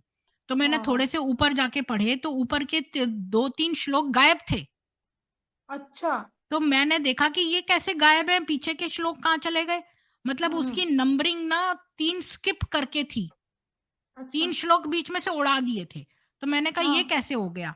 तो हुँ, मैंने सोचा क्योंकि जब हम शुरू के पढ़ते हैं और आगे के पढ़ते हैं, क्योंकि जैसे एक बार हुँ, किसी ने मुझे मनुस्मृति के भी भेजे थे, तो मैंने शुरू से पढ़े तो देखा वो तो जब कोई मर जाता है वहाँ पर लिखा है कि आप ब्राह्मण को खिलाएँ और क्या करें। वो कह रहा था कि मतलब आपके यहाँ लिखा है कि भोजन ब्राह्मण को ही कराना चाहिए। वो हुँ, तब के लिए था, जब शुरू से चैप्टर पढ़ो तब पता चलेगा कि ये खाली मरे हुँ, हुए जब मर हुँ, जाता है आपके घर में कोई, तब हम हुँ, क्या श्राद्ध करते हैं या क्या रीति-रिवाज करते हैं, उनके बारे में दिया था। तो जब तक आप हुँ, शुरू से चैप्टर नहीं पढ़ेंगे, आपको समझ नहीं आएगा। तो हुँ, इसलिए मैंने थोड़े से पहले के देखे तो उसमें से गायब थे। तो मैंने हुँ, शंकराचार्य भाष्य ही डाउनलोड किया फिर से, और मैंने देखा कि उसकी जो दूसरी कॉपी है उसमें वो श्लोक ही नहीं था जो इसने परिवर्तित करके और अब उसकी संस्कृत बना के प्रिंट करवाया। हुँ, इन हुँ, लोगों ने एक प्रेस खोली है फैज़ाबाद में। हुँ, हुँ। हाँ, मुझे वो बता रहा था कोई कि वहाँ पर ये लोग अपनी किताबें प्रिंट कराते हैं और हुँ, उसमें जो श्लोक है ना वो गड़बड़ करके संस्कृत बनाकर भी हुँ, उन श्लोकों को लिखते हैं और उसका फिर वो लिखते हैं। हुँ। तो ये वहाँ से हैं। नहीं, नहीं, ये ऐसे ही करते हैं, इनकी प्रिंटिंग ये इतना ज़्यादा मैं कह रही हूँ, इतने धूर्तपना है, हाँ, वो चाहे यूट्यूब में भी देखिए, आप कहीं भी देखिए, वो हिंदू चैनल्स को जो बातें हो रही हैं, वो हमारे बारे में कुछ भी कह रहे हैं। लेकिन हम अगर उनका खंडन करते हैं, तो वो इतनी बातें करने लग जाते हैं, इतनी बातें करने लग जाते हैं। अभी अ अ, अगर आप शेयर भी करोगे तो बोलेंगे अरे ये तो पैसे कमा रहे हैं। मतलब जिनके व्यूअर ही नहीं है, वो कैसे पैसे कमा रहे हैं? कुछ-कुछ और खुद कुछ भी नहीं करेंगे, मतलब अफ़वाहें उड़ाएँगे। वो क और हम कुछ कह रहे हैं तो कहेंगे कि ये जो है इन्होंने समाज को डिवाइड कर रहे हैं। मतलब ये जो है यहाँ पे हिंदू-मुस्लिम करते हैं। अरे भई खंडन तो करेंगे ना बात का। आप हमारे देवी-देवताओं को कुछ भी अभद्र बातें कह देंगे, हम सुनते रहेंगे क्या? तो ये रुख भी ये पार्शियल बिहेवियर भी अच्छा नहीं है। और मिलावटी जो है ये फैलाई गई है बिल्कुल सही दीन आप सही कह रहे हैं, बिल्कुल। उसमें कुछ भी कुछ मिलाकर कुछ ना कुछ बोल देते हाँ, हैं, कोई नहीं भी मैंने श्लोक तो है खुद देखा ना, मुझे तो पहले पता ही नहीं था इस बात का। हुँ, मैंने सोचा कि मैं शंकराचार्य भाष्य डाउनलोड करूँ तो मैंने देखा कि उसमें वो श्लोक ही नहीं था, उसमें तो श्लोक में था ही नहीं कि स्त्रियों को डंडे से मारें, ये इन्होंने चेंज करा। पता है ये लोग क्या-क्या चेंज कर रहे हैं? इन्होंने ये कृत्य महाराष्ट्र वहाँ है ना। में जो बच्चों का वो है ना हुँ, किताबें, उसमें हमारे जो भगत सिंह और सुखदेव और राजगुरु ने अपने लिए जो जान दी थी, तो इन्होंने हुँ। उसमें जो लास्ट वाला है ना राजगुरु, उनको चेंज करके, या पता नहीं सुखदेव को चेंज करके नहीं हाँ, राजगुरु को चेंज करा है ये और उसकी महाराष्ट्र जगह वाली बुक में करा था, शहीद खान कर दिया है। कोई शहीद हुँ, खान है तो ज़बरदस्ती। 3 शहीद हुए हैं, अपने मन से कर दिया, मतलब कि भगत सिंह और सुखदेव ये और झूठ बोलना शहीद जब सिंह। शुरू होते हैं हाँ, जब झूठ बोलना शुरू होते हैं, तो उसपे कह देते हैं कि बहुत पहले से था। अब जैसे अभी तक तो 1400-1500 साल पहले की बात होती थी।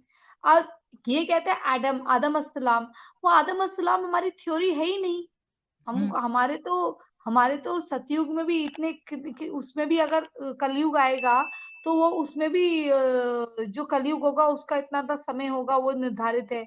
हमारा अगर कोई भी कालखंड चलेगा तो उसके अंदर अपना कलयुग भी होगा, उसका एक अपना युग भी होगा। तो ये हुँ। पता नहीं कहाँ-कहाँ से ले आते हैं, इनको पता ही नहीं है सनातन क्या है। कहेंगे आपको पता है टीवी की डिबेट में कहेंगे, आपको पता है कितने साल पुराना है? अरे भैया जितनी साल पुरानी पृथ्वी है उतना। हमारे बृहस्पति देव कौन से ग्रह के हैं? बृहस्पति ग्रह के हैं। और उड़ना जैसे आज अगर हम वो हाइड्रो कुछ गैस है उससे उड़ रहे हैं, जैकेट्स पहनकर, तो क्या हम पहले उड़ते नहीं होंगे? क्योंकि जो प्रथम प्राणी रहे होंगे, वो उड़ना भी जानते होंगे। इतने सारे ऐसी चीज़ है, पावर रही होंगी। वो तो समय के साथ जो खान-पान है, सारी चीज़ें हैं, उसके साथ बदली हैं। अभी तो कहते हैं कि एक टाइम ऐसा आएगा कि टमाटर के पेड़ में चढ़ने के लिए भी सीढ़ी लगानी पड़ेगी, इतने छोटे मनुष्य हो जाएँगे। अगर ऐसे ही हाल रहे, यही पॉल्यूशन रहा, हुँ। सब कुछ मिलावट है, ये सब पूरी बुक्स में ये इतनी धूर्त हो सकते हैं कि मैं अब क्या बताऊँ? जो आप सोचिए ना जो हमारे सिखों को हमसे अलग करने की चाल चल रहे हैं, जो उन्हीं लोगों को, नर-पिशाचों को ही पगड़ी पहनाकर धरने पर बैठा देते हैं। आप बताइए वो लोग कितने तेज होंगे, जहाँ हमारी चालाकी जहाँ खत्म हो रही है ना, उनकी शुरू हो रही है। हमारे में है ही नहीं चालाकी, इनका तो सब नहीं कुछ तो आप ठीक मक्कारी है है। देखिए हाँ, मैं ये देखिए कहने वाली थी प्राची कि ये जो इब्राहिमिक जो है, ये है ही नहीं टोटल, क्योंकि ये जो इब्राहिमिक रिलीजन है, इनमें ये हुँ। कहते हैं कि सारी उत्पत्ति एडम ईव से हुई। ये पॉसिबल ही नहीं है, अगर होता तो जेनेटिक डिफेक्ट हो जाते। जो हुँ, हस्बैंड वाइफ के बच्चे ही आपस में इंसेस्ट करके अगर शादी करके ये पूरी दुनिया बनी होती, तो सबका डीएनए भी एक होता और जेनेटिक डिफेक्ट्स बहुत होते। हुँ, तो बहुत होते ये हैं, थ्योरी राइट। बकवास है। हमारे वहाँ तो एक गाँव जैसे मैं अगर वहाँ जाती हूँ, अल्मोड़ा जाती हूँ, पहाड़ पानी जाती हूँ, मतलब अनरपा वगैरह, वहाँ सब मेरे मामा होते हैं, सब मेरी मासियाँ होती हैं। और अगर मैं अधिकारी गाँव में जाऊँगी, मोरी में, तो सारे लोग मेरे चाचा होंगे, ताऊ होंगे। मतलब और उनके वो सब हम उनके गाँव के बच्चे, वहाँ हमारी शादी हो ही नहीं सकती है, मतलब आप सोचो। किसी के घर में मैं जाके खाना खा लेती हूँ आप सोचिए, इतना मतलब शक्लें भी मिलती है हम लोगों की। हाँ, तो हमारे वहाँ तो अगर एक बार भाई बोल दिया है, मेरे बगल में एक लड़का रहता था पीयूष, मतलब वो पांडे हैं सरनेम उनका। तो मेरा को राखी ब्रदर है वो मेरा, मतलब हम राखी ब्रदर, तो ये तो हम अंग्रेज़ों की तरह सीख गए हैं। बट बचपन में वो और मैं जो बेड है शुशु करा करते थे एक साथ। काफ़ी, तो हमारी दोस्ती इसलिए हुई थी कि हम 7-8 साल से 8-8 साल तक के बच्चे जब थे तभी भी हम बिस्तर गीला करा करते थे। तो हम लोग दो मतलब भाई-बहन हैं। तो हमारे वहाँ ये कल्चर ही नहीं है, मतलब हम सोच ही नहीं सकते कि एक बार भाई बोल दिया है तो लाइक भाई है, मतलब वो है। वो भाई जैसा नहीं है, वो भाई ही है, ऐसे होगा। मतलब एक बार भाई बोल दिया है तो भाई ही है वो। पता नहीं औरों के रिश्ते कैसे बदल जाते हैं, मुझे तो समझ में नहीं आता, आँखें कैसे चेंज हो जाती हैं। अच्छा, इंग्लिश में hey bro, bro, listen bro, वो अलग ब्रो है, पता है? आपको पता है? वो एक अलग ब्रो है। जैसे डूड है वैसे ही ब्रो हो गया है। तो अगर मैं मेरे मुँह से अगर कभी गलती से किसी के लिए ब्रो निकल जाए, मेरे को लगता है मैंने कितना महापाप कर दिया। मेरे मन में इसके लिए ब्रो जैसी फीलिंग ही नहीं है। लेकिन प्रॉब्लम ये है कि ये और भैया इज़ वेरी डिफरेंट ना, फीलिंग ही दूसरी होगी। आपकी कोई विशेष टिप्पणी? मुस्कुरा रही हैं आप। नहीं, मुस्कुराना चाहिए। हर हर हर पल, हर घंटे जो है वो मुस्कुराओ और सोचो कि देखिए ईश्वर की कृपा है कि हम जीवित हैं और हम अच्छे से हैं, निरोगी हैं, स्वस्थ हैं। सेम, मैं भी यही सोचती हूँ। मैं भी यही सोचती हूँ कि भगवान, आप मुझे हर दिन एक सूरज की किरण दिखाते हो और हर दिन मैं अच्छा खाती हूँ। मैं किसी और को खिलाने लायक भी हूँ और मैं अपने साथ-साथ 3-4 लोगों की और केयर कर सकती हूँ। वो कोई भी प्राणी हो, इस लायक आपने मुझे बनाया है। बहुत-बहुत धन्यवाद। मतलब प्रत्येक साँस, जो श्वास है हमारी, ब्रीथिंग है, उसका हर साँस का धन्यवाद आपके। जो भी आपने मतलब हर दिन अगर मैं आज आपसे नॉलेज गेन कर रही हूँ, तो मतलब मुझे लगता है कि मैं कितनी भाग्यशाली हूँ कि अ, मुझे इतनी अच्छी-अच्छी चीज़ें सुनने का और समझने का मौका मिल रहा है, क्योंकि मनुष्य जो है, वो माँ के पेट से थोड़े बहुत संस्कार, तो अब लोग कहते हैं ना कुछ भी नहीं सीख कर आता है, ऐसा भी नहीं है। माँ के पेट से भी बच्चा सीख कर आता है, जो माँ के संस्कार होते हैं, लेकिन कुछ बातें वो बाहर आके भी सीखता है। तो प्रत्येक दिन हम सीखते हैं, प्रत्येक दिन। और एक बार की गलती, तीसरी बार तक गलती होती है, चौथी बार भूल होती है। ये सब चीज़ हम इसी समाज से सीखते हैं। आज मुझे आपसे, आज जैसे कहते हैं कि पूजा अगर नहीं कर रहे हो, तो ये अच्छी बात नहीं है, लेकिन अगर पूजा में सम्मिलित हो, तो भी आपको मतलब 100% नहीं मिलेगा तो 50% मिल जाएगा। तो आपका 50% तो मैंने रख लिया। मुझे बहुत अच्छा लगा ये जो मंत्रोच्चारण है। मेरा सपना है कि किसी दिन मैं ऐसे संस्कृत में गिटर-पिटर करूँ।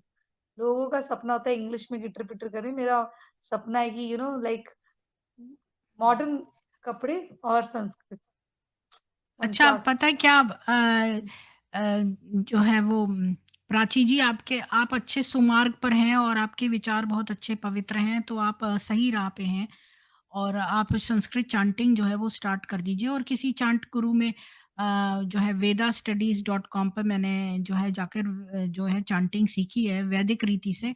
आपको जो है मेरे एक वीडियो मिल जाएगा जिसमें कि मैंने बताया है।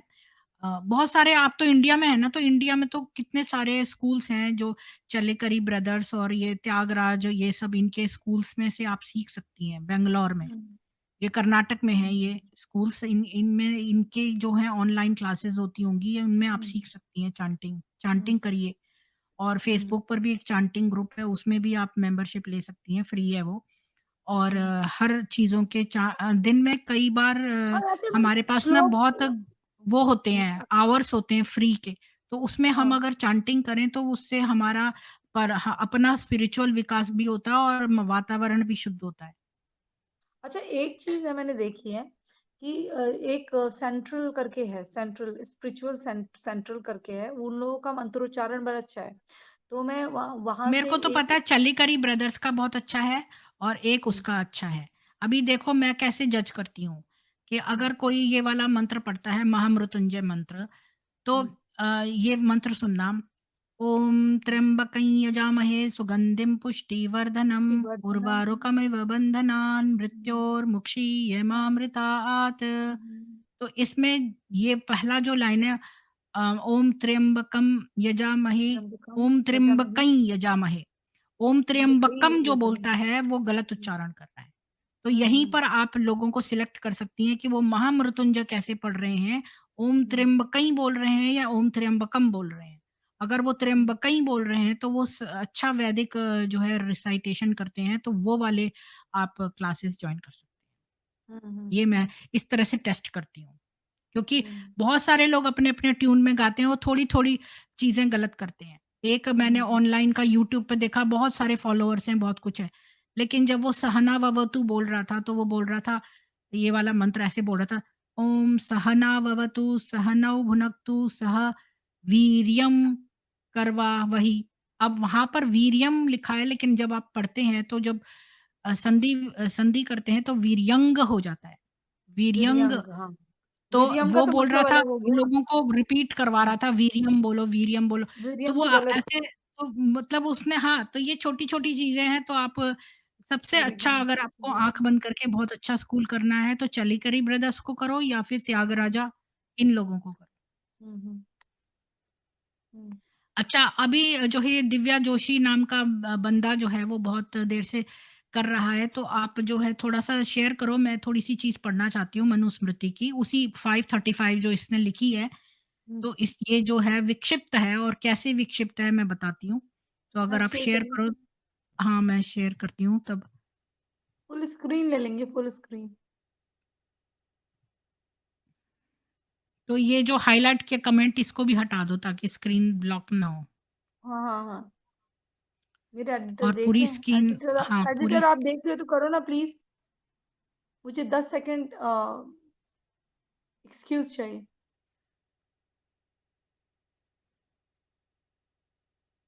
दिख रहा है क्या मुझे नहीं पता। ये कमेंट भी हटा दो जो भी है। ये हाँ, नीचे का कमेंट भी हटा दो। कहाँ है? हाँ, अच्छा, ये हाँ, प्लीज़ ठीक है, अभी सब्सक्राइब वाला भी हटा दो, अभी 2 मिनट हाँ, के लिए। तो मैं ये बता रही हूँ कि यहाँ पर लिखा है जो ये मंत्र था, जो भी ये श्लोक था, हाँ, सॉरी, मंत्र हुँ, जो होते हैं ना वो उसके होते हुँ, हैं हुँ, वेदों के, और बाकी सब जो हुँ, नॉन वैदिक टेक्स्ट है वो हुँ, सब श्लोक हुँ, है। हुँ, हुँ, तो ये जो 35th इन्होंने बोला था, वो 35th में जो भी मास के लिए लिखा था, तो यहाँ पर देखिए कि अ, मनुस्मृति के ये वाले क्या कहते हैं कि निंदित भोजन मांस हिंसा मूलक होने से पाप है। 45th वाला कहता है जो व्यक्ति अपने सुख की इच्छा से कभी न मारने योग्य प्राणियों की हत्या करता है, वह जीते हुए और मरकर भी कहीं भी सुख शांति को प्राप्त नहीं करता। अर्थात प्राणियों की हत्या करने वाले को इस जन्म और परजन्म में दुख प्राप्त होता है। तो जो 35th वाला मंत्र है वो ये 45th वाला काट देता है इसको। क्योंकि 35th वाला प्रक्षिप्त है, क्योंकि हमारा जो बेसिक बहुत सारे मंत्र हैं इसमें, मंत्र बोल जाती हूँ गलती से, बहुत सारे श्लोक हैं इस मनुस्मृति में जो कि बताते हैं कि आप मांस नहीं खाइए। तो जो इन्होंने गलत वाले डाले हैं वो अपने आप से कट हो जाएँगे, क्योंकि ज़्यादा वाले वेजिटेरियनिज़्म, क्योंकि मनु स्वयं वेजिटेरियन थे और बहुत सारे श्लोकों में उन्होंने लिखा है, और क्या-क्या लिखा है, देखो कितने एक्सट्रीम में लिखा है, जो व्यक्ति अपने सुख की इच्छा से कभी न मारने योग्य प्राणियों की हत्या करता है, वह जीते हुए और मरकर भी कहीं भी सुख शांति को प्राप्त नहीं करता। अर्थात प्राणियों की हत्या करने वाले को इस जन्म और परजन्म में दुःख प्राप्त होता है। और 45वें श्लोक की प्रसंग संबद्धता पर विचार 24 और 25 श्लोकों में अगर्हितम पद से अनिंद्य भोजन का विधान किया है। मांस आदि का भोजन शास्त्र एवं दोनों लोक दोनों द्वारा निंदित है। यानी कि मांस का भोजन जो है शास्त्र भी मना करते हैं और लोक निंदा में भी आता है। इन श्लोकों की प्रसंग प्राप्त्यनुसार 45 से 49 तक और 51 श्लोकों में इस बात का वर्णन किया है कि मांस एक निंदित भोजन है और किस प्रकार निंदित है। इसी प्रकार 24 और 25 श्लोकों में 45वें श्लोक की प्रसंगबद्धता सिद्ध होती है। अभी 46 वाला भी क्या कहता है कि जो व्यक्ति प्राणियों को पकड़ने के लिए बंधन में डालने, वध करने, उनको पीड़ा पहुंचाने की इच्छा नहीं करता, वह सब प्राणियों का हितैषी है। यानी अगर आप प्राणियों को पकड़ने का आपके दिमाग में है भी नहीं, ना उनको मारने का, ना उनको पीड़ा पहुंचाने की इच्छा भी नहीं करते हो, तो आप सब प्राणियों के हितैषी हो। और वह इस जन्म तथा परजन्म में बहुत अधिक सुख शांति को प्राप्त करता है। और ये नर पिशाच कम्युनिटी के लोगों को, बच्चों को 7 साल की उम्र से है ना काटना सिखाते हैं, छोटे-छोटे उसको प्राणियों को। छोटे-छोटे मुर्गी के बच्चों को, मुर्गियों को काटना और उनको पीड़ा पहुँचाना, क्योंकि ये लोग हलाल का मीट खाते हैं, पीड़ा पहुँचा-पहुँचा के। तो जो यहाँ पर लिखा है, जो पीड़ा पहुँचाने की इच्छा भी नहीं करता, वही सब प्राणियों का हितैषी है और इस जन्म और परजन्म में बहुत अधिक सुख शांति को प्राप्त करेगा। 46 वाला। जो दिव्या जोशी ने 35th कहा है, वो प्रक्षिप्त है। वो श्लोक बाद में डाला गया है हमारी जो है मनुस्मृति को करप्ट करने के लिए। और 47th भी देखो, जो व्यक्ति किसी भी प्राणी की हिंसा नहीं करता, वह जिसका ध्यान करता है, जिस काम को करता है और जहाँ धैर्य युक्त मन को लगाता है, उसको सुगमता से प्राप्त कर लेता है, अर्थात उसको जीवन में शीघ्र सफलता मिलती है, जो कोई भी हिंसा नहीं करता। अगला देखिए 48th कि प्राणियों की हिंसा किए बिना कभी मांस प्राप्त नहीं होता। आप ये सोचो कि भई मैं इनकी हिंसा नहीं करूँगा लेकिन मुझे मांस मिल जाए, ऐसा हो ही नहीं सकता। और प्राणी वध, जीवों की हत्या करना सुखदायक और मोक्षदायक नहीं है। कभी आपको सुख नहीं मिलेगा लाइफ में, ना मोक्ष मिलेगा। अगर आप प्राणियों का वध करोगे और बिना हिंसा करे कभी आपको मांस प्राप्त नहीं हो सकता। तो हिंसा जो है, हिंसा करना ही हमारे यहाँ मना लिखा है। हमारे यहाँ जितने यज्ञ होते हैं वो बिना हिंसा के होते हैं। 49th वाला देखो, और मांस की उत्पत्ति जैसे होती है उस घृणित क्रिया को और प्राणियों की हत्या और बंधन से होने वाले उनके कष्टों को देख विचार कर मनुष्य सब प्रकार के मांस भक्षण से दूर रहे। तो यहाँ पर साफ-साफ लिखा है कि मांस भक्षण से आप दूर रहो।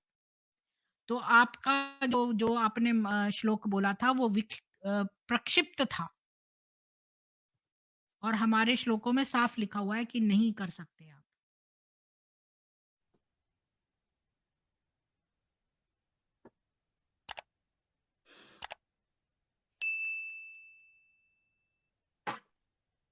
क्लियर कर दिया आपने? हाँ, मतलब वो 35th की जगह मैंने 4-5 दिखाए उसी के आस-पास के, जो जिनमें साफ-साफ लिखा हुआ है मांस नहीं खाना है, तो बीच में एक मांस खाने वाला कैसे आ गया? वो प्रक्षिप्त है ऑब्वियसली। जब आगे वाले और पीछे वाले सारे उस मांस के लिए कह रहे हैं कि आप प्राणियों की हिंसा के बिना मांस ऑब्टेन नहीं किया जा सकता। मांस मतलब मांस खाने के लिए प्राणी को हिंसा करनी ही पड़ेगी और हिंसा करने वाला हुँ। जो है कैसे वो निंदित है, उसको कभी सुख नहीं मिलेगा और उसका निंदनीय है और किस तरह मना लिखा है मांस के लिए, तो वो साफ ही लिखा हुआ है। तो वैसे भी जब किसी को खाएँगे तो उसे उसे कटिंग ही तो करेंगे, हुँ। पकाएँगे। पर तो मैं तो कट कहती के हूँ तो ये मनुस्मृति बहुत पुरानी लिखी हुई है और ये हमारी लॉ बुक है, पर अभी बहुत सारे वर्ग ऐसा है जो मांस खाता है, तो कम से कम उसको जो मीट खाने वाले मीट में इतना उनको लाइक करते हैं, बिरयानी लवर्स होते हैं, तो वो लोग ये कर सकते हैं कि वो कम कर दें खाना और कम से कम हलाल का ना खाएँ, देखो मैंने तो छोड़ ही दिया। झटका खाएँ।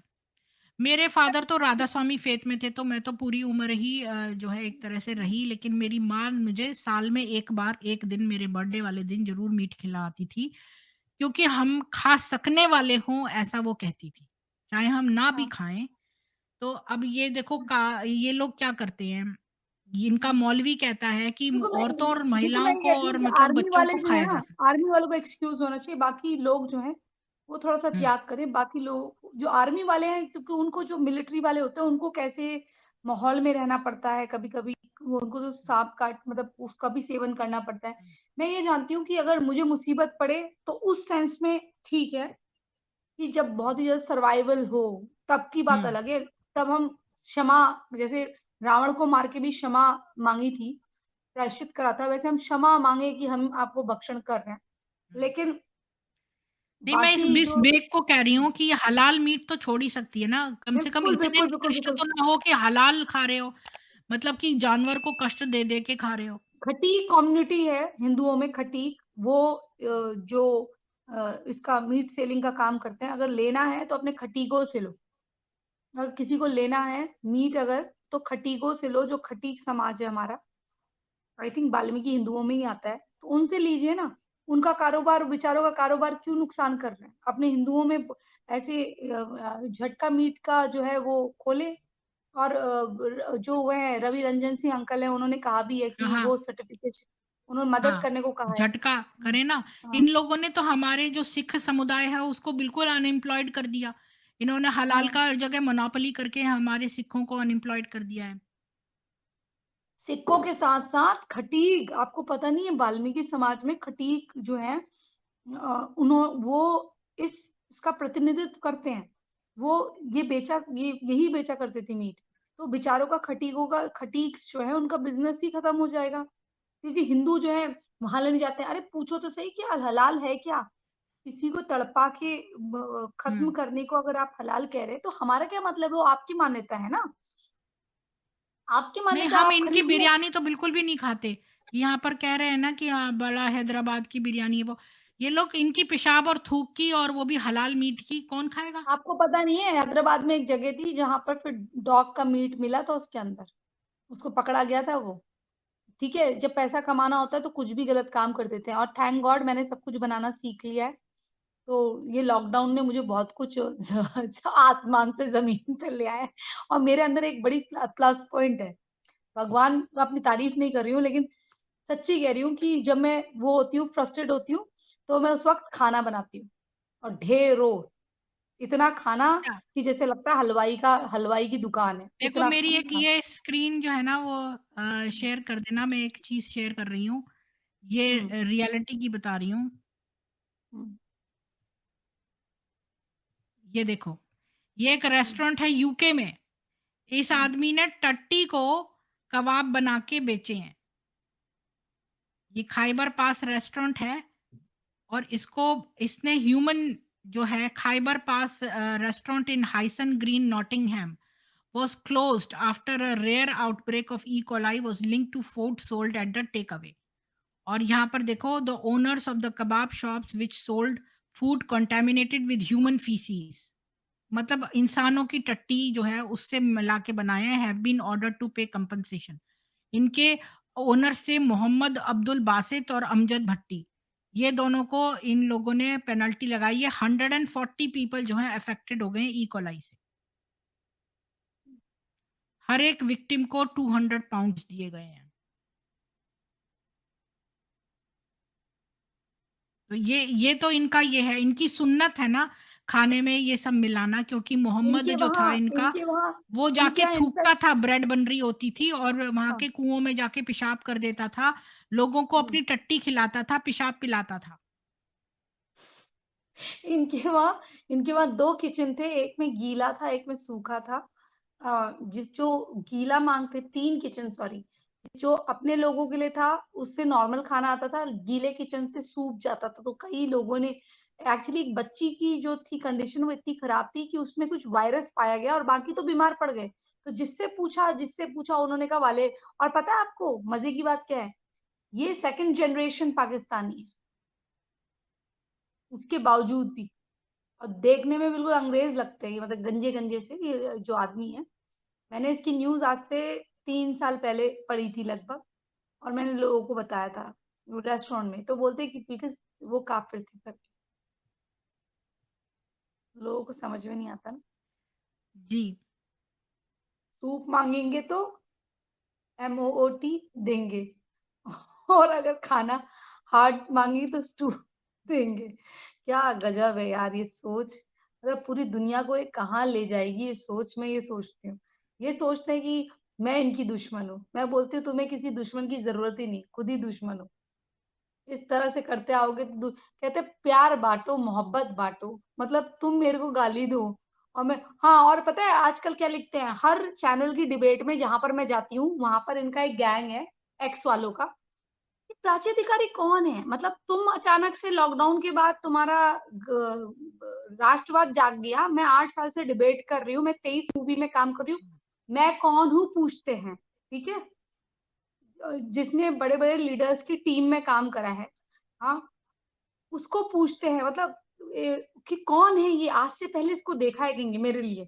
उसके बाद कहेंगे ये जो एक्स ये वाला है इनको बुलाइए, उनको बुलाइए। हर जगह एक पैटर्न, मतलब न्यूज़ चल रही है किसी के मरने की, बचने की, वहाँ पर इनका एक होता है उनको बुलाइए, वाला जी को बुलाइए, याला जी को बुलाइए, खाला जी को बुलाइए। ये कौन है ये? ये कभी इस हुँ। प्राची अधिकारी को देखा है कौन-सी मूवी में? अरे भैया, मेरे बारे में क्या पूछता है? टाइप कर ले मेरा नाम। और अगर कोई मेंबरशिप लेना चाहते हैं, तो जॉइन बटन दबा के ₹59 की मेंबरशिप है, उसे ज़रूर लीजिए। इससे हमारे चैनल को सपोर्ट मिलेगा और शेयर कर दीजिएगा। धन्यवाद। और कोई लोग हमें अगर आर्थिक रूप से मदद करना चाहते हैं, जो सक्षम हैं, मैं दोबारा बोल रही हूँ, जो सक्षम है, वही। वो हमारे अगर किसी सुकार्य में मदद करना चाहते हैं आर्थिक, तो हमारी गूगल पे या फ़ोन पे में मदद कर सकते हैं। और अगर सक्षम नहीं है, तो कोई बात नहीं, शेयर करिए, लाइक कर दीजिएगा और ऐड बिना स्किप करे इसे देखिएगा। धन्यवाद। जय भवानी, जय शिवानी। हर हर महादेव, हर हर महादेव, हर हर महादेव, हर हर महादेव।